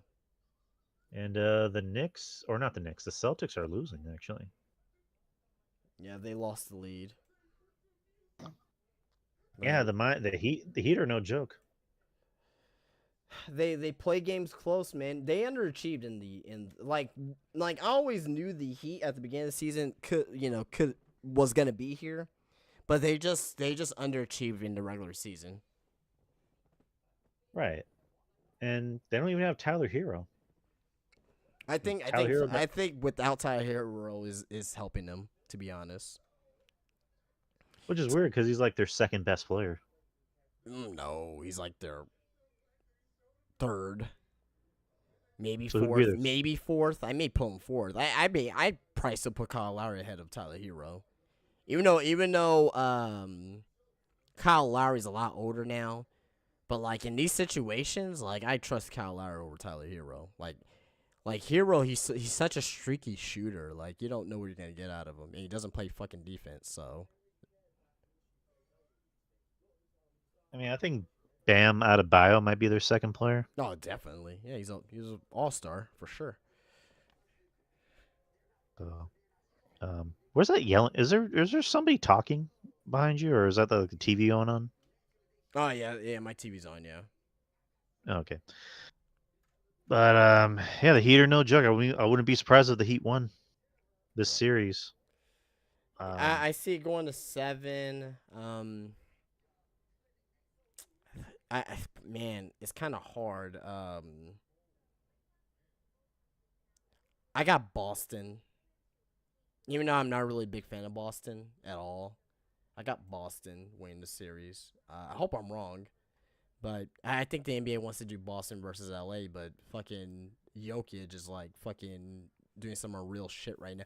The Lakers can beat the Nuggets. They just got to slow. If they can slow down Jokic, if they can make other players beat them and not Jokic, then they have a good shot. I mean, I've said it before the playoffs started, was that the Lakers are going to go as far as Anthony Davis takes them. He had 40 points last game. Right, it's where he had 40 points, but it didn't feel like it really mattered because Jokic was, balling. Like he had a 30-point triple-double. And well, Jokic slowed down the second half. Like most of that triple double came from the first half, and he had 6 offensive rebounds in the first quarter. 6 offensive rebounds in the first quarter. He had 10 rebounds in the first quarter. But they need to slow down Jokic. They need to have Jamal Murray try to beat them. They need to have Jamal Murray try to beat them, which is probably not a good idea either. But I'd rather have Jamal Murray beat me from the outside than Jokic from the inside. I'm just saying. No, you're not wrong. I mean, this could very well be Denver's year. They just play like a much better complete team. I mean, both teams are equally as good as each other. Like both teams have very deep rosters. And the Lakers, I hate them. I can't stand them, but it's just like they've just been playing so much better without Westbrook. When they got rid of Westbrook, they became a much better team. More so a much better defensive team. And Davis is the key. Like if Davis gets hurt, they ain't winning shit. If Davis just has he's gonna get nicked up in this series for sure. But I'm saying like actually like hurt to where he has to miss time. Like they ain't winning shit. And one thing I like about Denver is Denver doesn't settle for they don't just get comfortable. Because like in the game, I was in the last game with Phoenix, they were already up by 30, and then the league got down to 23, and then you just see the coach yelling at his players like, we can't lose leads, like we got to keep this momentum going. So I mean, I can see Denver saying, yeah, we still won, but we were up by 21 and we barely won.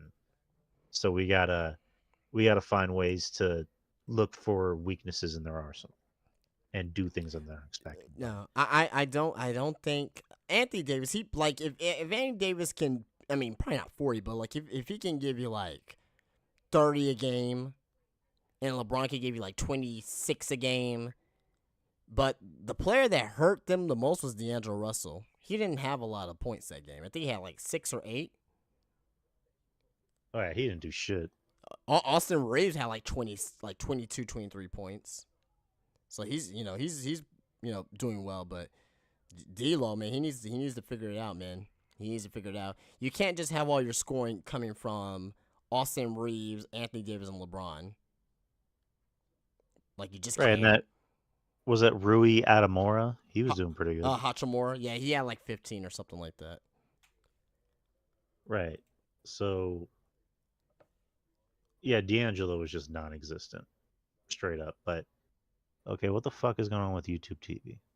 But anyways, I'm gonna get off and I'm gonna edit, and I'll talk to you soon, man. Yeah, all right, man. Take it easy, chat.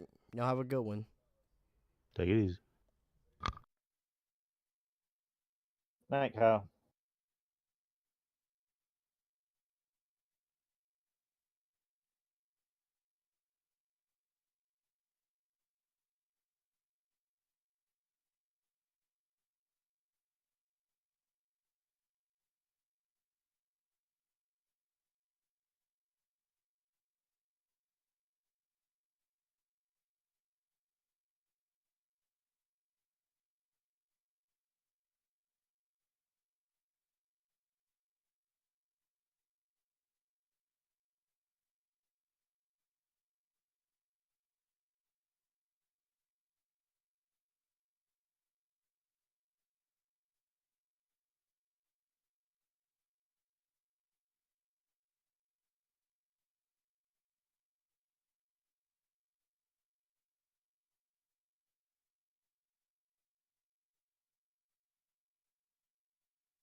Looks like that's going to be on Butler. It is. Butler will pick it up. And Jimmy Butler with 4.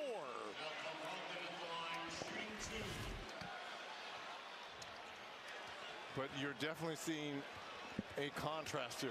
Everything offensively and defensively is being done by Jimmy Butler. For the Celtics, you would assume and think everything should be going through Jason Tatum, and it has not. Butler's got 31 points, 5 rebounds, 6 assists, and 6 steals. And a rare miss by Brogdon. It was. 20 of 26 as a team on the Celtics. Butler again. Brogdon is there. Shot clock at 9. Adebayo will dip. And Butler will spin. He's doubled in a straight jacket outside. Martin, he'll bury the 3. But who initiates the action? Jimmy Butler. He's the one that's collapsing the defense. Tatum. Stymied down low. Stymied and travels. It's a turnover on Tatum. Here's the dribble penetration. Butler gets into the paint. Look at all the white jerseys around him. Finds a wide open Martin. Tatum with only 5 shot attempts this half. That's an amazing number for a guy coming off a 51-point game. Yeah, and he's had a couple of costly turnovers here late. Butler again. Brown will tail him. Jimmy Butler. Inside. Horford out-dueled Adebayo. Here comes Brown into the defense of Butler. On top, Brogdon with a screen and a drive. Tried the reverse. Rebound Horford. Tatum fakes the 3. Another travel. Another travel. That's 3 turnovers in, what, about 3 minutes, Reggie? Yeah, from but Tatum? How about the job Miami is doing running off these guys off that three-point line? Yeah, they've only got 27 3-point attempts tonight, Boston. This is a team that shoots over 40 attempts, second in the league in attempts. They've cut their attempts and they've outscored them by 5 threes. That just doesn't happen to the Celtics. Adebayo mashing his way into Horford. Shot clock at 3. Butler with Brogdon on him. It's a long 3. And good! Oh, Jimmy frickin' Butler puts it in. Woo! Oh, my goodness. Smart the other way. Oh, big-time dive play. Smart puts it through. Quick answer there by Smart. Or was that Brogdon? No, I was Smart, but not a lot of time here. Smart now with 13. It's Vincent. Intercepted Smart. Another steal. Here comes Brown. Off to Brogdon. On top. Tatum. Front 3. Twice to split the defense. Down goes Adebayo and Tatum. And a foul going on Bam. And that'll be number 3. Shot clock running down. And it's the Butler who did it. Wow. Touches every inch of that rim. And the Celtics answer quickly at the other end. Marcus Smart, a lot of contact. Still finds a way to get that one to go. 34 for Butler. 34, 5 rebounds, 7 assists, and 6 steals. 6 steals. And only 2 turnovers. Tatum at the stripe. 29 right there. Butler 6 steals, a new playoff career high. And you're wondering if you're Coach Spo, do you call a timeout right here so you can advance the basketball? Or you let it ride? Well, I always liked Reggie in these situations to save my timeouts in case we needed them. So I didn't like to give them away. Brogdon with a foul as Vincent was streaming up the side. Foul to give, Boston. There it was. Keep the ball in Butler's, Strus, Vincent's hands here. Strus will take it out. Smart is on Jimmy Butler. It's Vincent with the foul. And it goes on Tatum, number 4. Well, Jimmy Butler, again, has just been that guy. steals, facilitator, and when you need a bucket, let the Butler do it. I mean, Brogdon's look, he goes, oh my God, I like. It's Vincent at the free throw line. But it's not surprising, as you said right off the top tonight, Kevin, the leading scorer left in the playoffs right now, Jimmy Butler. So his 34 tonight, hardly a surprise. And Jason Tatum has struggled down the stretch even when he's had the ball in his hands. Celtics have taken a timeout. It is an 8-point game, 27 seconds to go. Game one. Welcome to game one of the NBA Finals. We're all in the finals. 10 on the floor, millions on the edge. Half of us are about to learn the difference between champagne and just pain. This is a test for big fans and small forwards of will and emotions.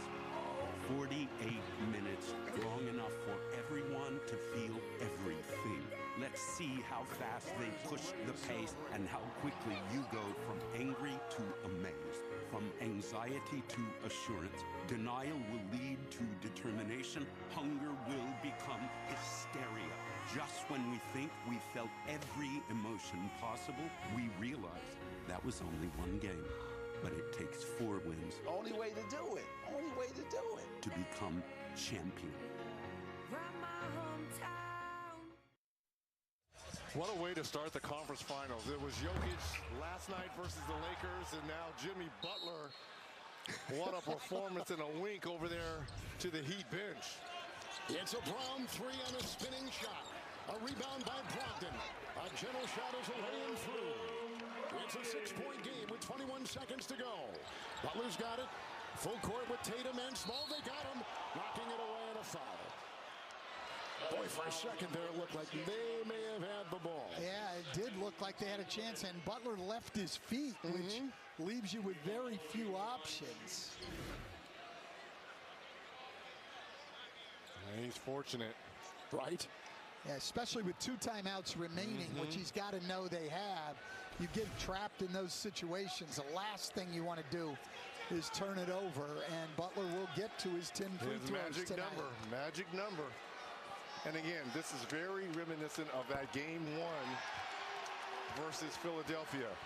Boston doesn't shoot a lot of threes, only 28. They want to shoot 40. They had 66 points in the paint in that loss. What do they have tonight? 62. 62. That's a good point. Well, would you outscore the Celtics by 18 points from behind the arc? You're going to win. Struz has it. Flag has been raised. Miami has come into Boston in game 1 and won. On the Celtics 4, 123-116. With a masterpiece from Jimmy Butler. 35 points. With the 5 rebounds, the 7 assists, and 6 big steals. A couple of late picks late in the game were huge. And again, we've talked about Jimmy Butler and his heroics, but let's give a lot of credit. Max Strus was huge in that third quarter, 13 points, ended up with 15. Bam Adebayo, solid all-around game, 20 points, 8 rebounds, and 5 assists. Total team effort by the Heat to steal game 1 and recapture home court advantage. Miami has now won 7 games in which Butler has scored 30 points or more. Let's send it to Allie. Well, Jimmy, Reggie was just talking about what a complete team effort this win was. We've seen you put up 50-plus in this postseason, but last round and tonight, you didn't have to. What does that say about exactly where your team is right now? It just shows the group of guys that we have. So many different guys step up in so many different ways, night in and night out. We've been doing it all year. Everybody's poised, everybody's confident, everybody's comfortable. Play some good basketball. I know there's a little bit of competition on who is going to guard Jason Tatum tonight. I mean, those final 3 minutes, just a handful of offensive possessions for him in that last quarter, forced him into 3 turnovers. What was the strategy collectively on him? Stay down, don't foul, make everything difficult for him. But you got to guard him with all 5 bodies out there on the floor. I think we did an excellent job of that. But we still got another one to win. Lastly, you have been around long enough to know what it means to steal one on the road this time of year. How critical is it? Very much critical. We want to win as many games as we can in the shortest amount of time as we can. We did our job tonight. Like I said, we got another one to get in 2 days, I think. Congratulations on win number 1. Thanks, Jimmy. Allie, thank you very much. And Stan, 6 straight Game 1 wins for Miami. Well, Miami turned it around after halftime. They took care of the ball in the second half, and they protected the paint a lot better. And that Celtics basketball, they've got to shoot north of 40 3-point attempts, only 29 tonight. Miami leads this series 1-0. Game 2 Friday at 8:30 Eastern right here. Producer Tom Heights, director Andrew Greathouse, statistician Brian Taylor, Associate Director Aaron Banks, production assistants by Tyler Makins and Elizabeth Crafton and Jeff Harris. For Allie LaForce, Stan Van Gundy, Reggie Miller, and the rest of the crew, Kevin Harlan saying good night courtside. Coming up will be the guys in our studio upstairs here on TNT. I knew you would come for me. Let's end this. It's gonna hurt. I like it already. Punch it! Did you hit me with a helicopter back there? Ow. Rated PG-13. Hydration dropping. Rapid rehydration initiated. Rapid rehydration to get you back on your game. Gatorlight. Everything looks so good. Right? I'm hearing the new Google Pixel is really great. And it comes with AT&T's best deals on all of them. This one looks nice. That's a house favorite. And it's served with your choice of plans. Thank you. There's got to be a catch. No catch, and no trade-in required either. Oh. How do you know all this? I come here a lot. Love the service. At AT&T, new and existing customers can choose any Google Pixel with your choice of plans and always get our best deal. Fancy. New cheesesteak from Pizza Hut. Look at all that syrup on the steak. It's seasoned, it's grilled, it's vibing with those peppers and onions. New cheesesteak from Pizza Hut. Steak night, every night.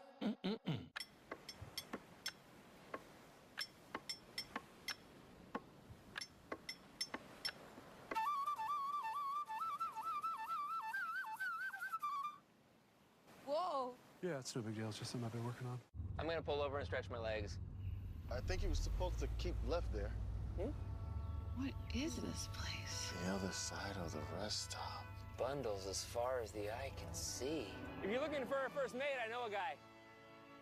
Me, I'm the guy. Is this Oak?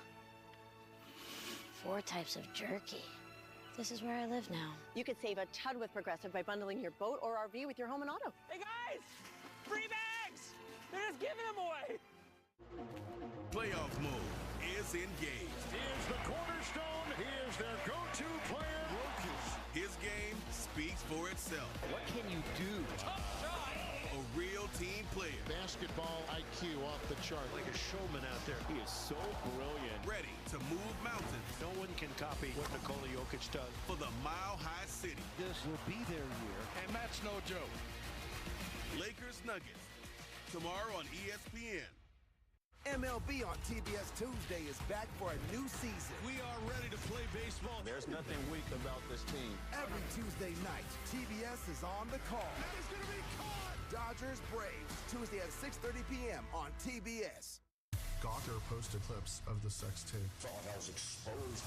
Hulk Hogan turned Gawker into public enemy number 1.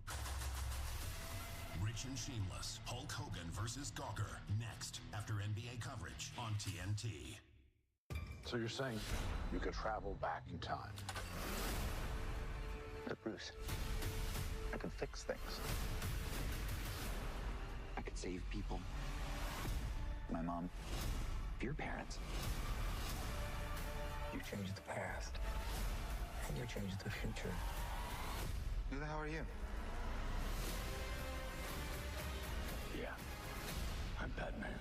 The Flash. Rated PG-13. Only theaters June 16th.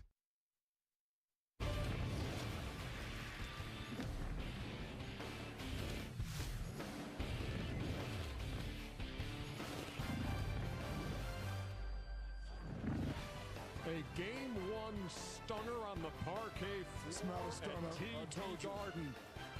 Hey, you're going to interrupt me again, and Gonna be some. hey, they're going to be. I'm just telling. Hey, Shaq. That was for Chuck and Kenny. Hold on. I apologize, Godfather. Dude, just make 123 to 116. Miami comes in Game 1 of the Eastern Conference Finals and steals the home court advantage. What do you keep shaking your head about? Because I know what I'm talking about. They didn't steal it. This is still what happened in the game. This is going to be a 6-7 game series. Hey, first of all, I like Uber. Get off Uber. It's not the first one to 1. It's the first one to 4. So okay, relax. but hey, the mighty Celtics and the home court advantage and all the talent you talk about. This is what you need to understand, Chuck. Delegation. I learned this my first year going to the finals.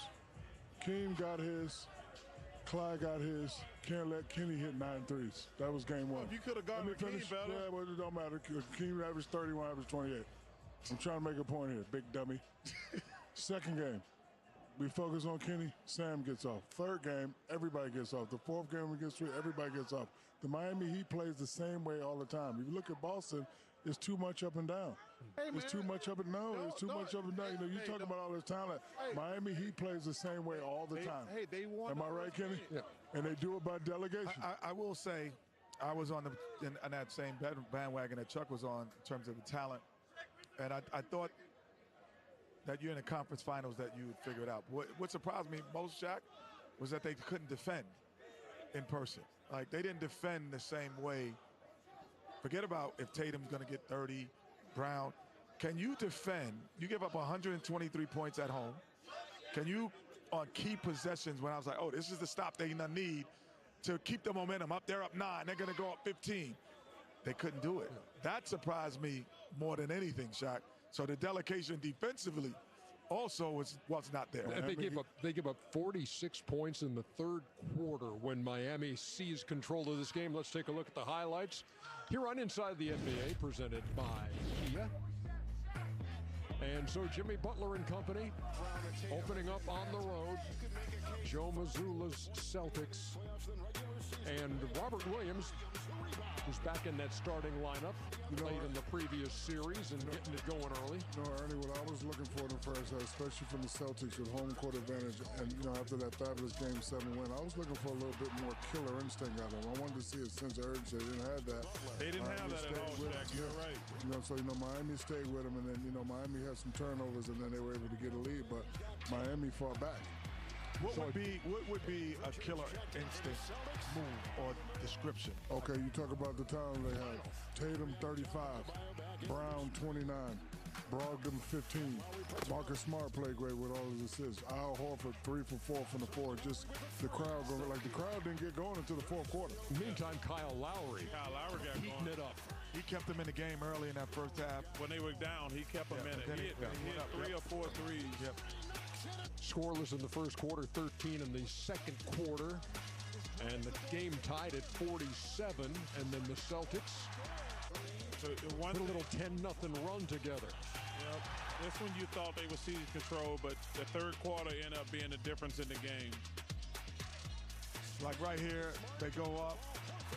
They're starting to extend the lead. But the only way you extend the lead, Ernie, you're talking timeout and all the excitement. You're up 10. With the basketball, and they were up 13. Yep. But you got to stop people. Yep. And you got to put them away. But to me, this game proves something to me that I already know. The Celtics only go as Jason Tatum goes. Doesn't matter who else plays, whoever plays well, it's Jason Tatum. Williams there again on the 10th assist of the half for Marcus Smart. 66-57 going to the third. See, I wish we could roll that back. If you watch the sprint back on that play, but if you get that, like that's what I'm talking about, effort. But like they got two. You have to have sprint back. There's no sprint back. Those are baskets that should not happen. They hit 2 threes in a row that really started this momentum swing. Yeah, but if you give me layups and watch the ball go in, I'm going to shoot the ball better. And this is why I favor the Heat, because they play the same way all the time. Look at this, like no ups and downs. Same kind of things we were talking about last series, talking about deflections, talking about being the first to loose balls, just the aggression and the want-to that this Miami Heat team has. But we knew that, Ernie. Yep, We thought continues. We just thought that the Celtics were going to meet it, and they did not. And not only that, listen, both teams has lapses, but Miami, when they have short lapses, they bounce back real quick. Celtics have long lapses, especially in the third quarter. They're playing way too slow. You can't never leave this kid open right here. Max Strus, 2 points in the first half, at 13 in the third quarter. Get that shot out of here. And then Boston, good start to the fourth quarter. Yeah, but you should be down 9 at home. And Brogdon connecting there.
Contest, but now the one coming up here in the future, will we see that awesome power once again?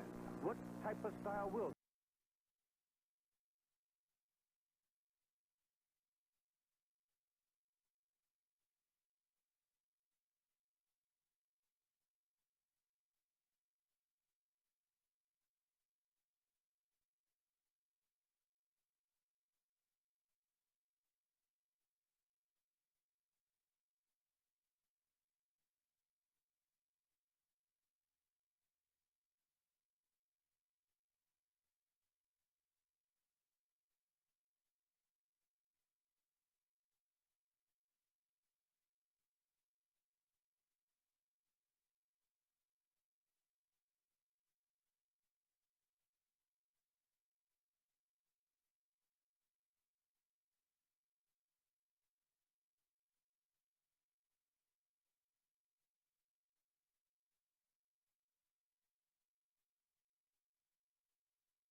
うようにします。今度2セント。だから攻めの入り方も面白い。首を一気に決めてしまうという。はい。入り方も面白いですよね。面白い。いやこれ何が始まりますか。しかしジョニー・セイント。だから攻めながらも何やるんだろうっていう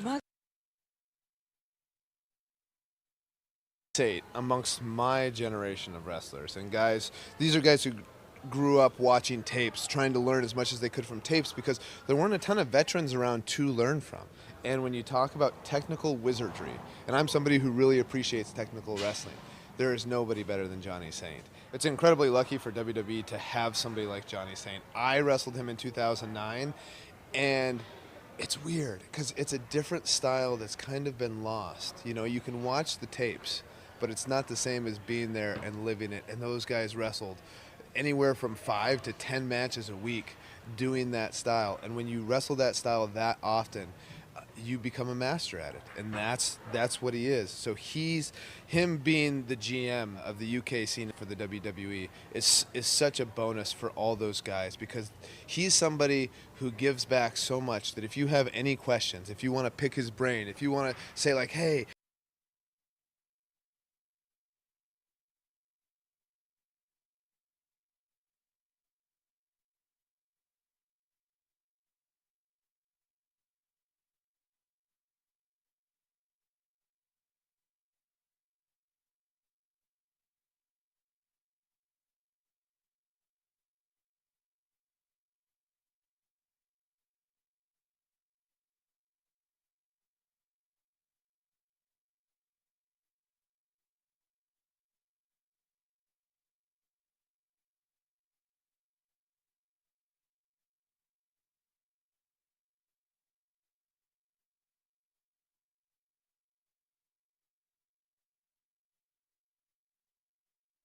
I was with Ruben. You know how Ruben get.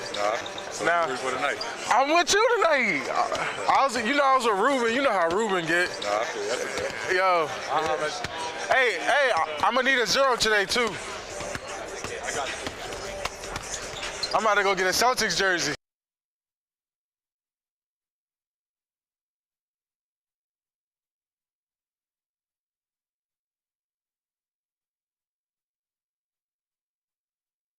This one, it is a great run. Put it on me, Porky. Come on. There we go. Porky, come on. Put it on me, Porky. Come on. There we go. Wow. There you go, you prick. Only the best for MJF. Look at that. You just look good in everything. Girl, you know it, right? What? I'm the white one. That me.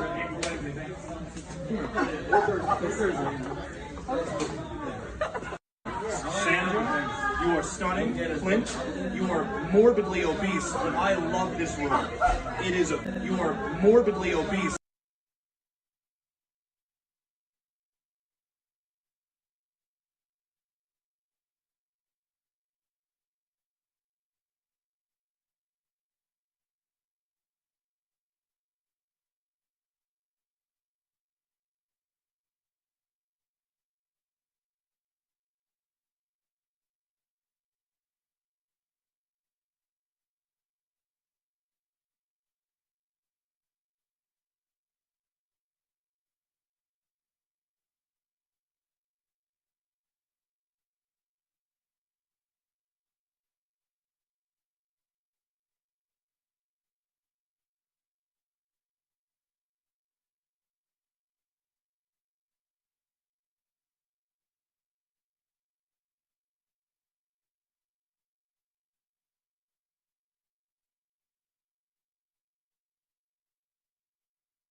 Нам направо надо.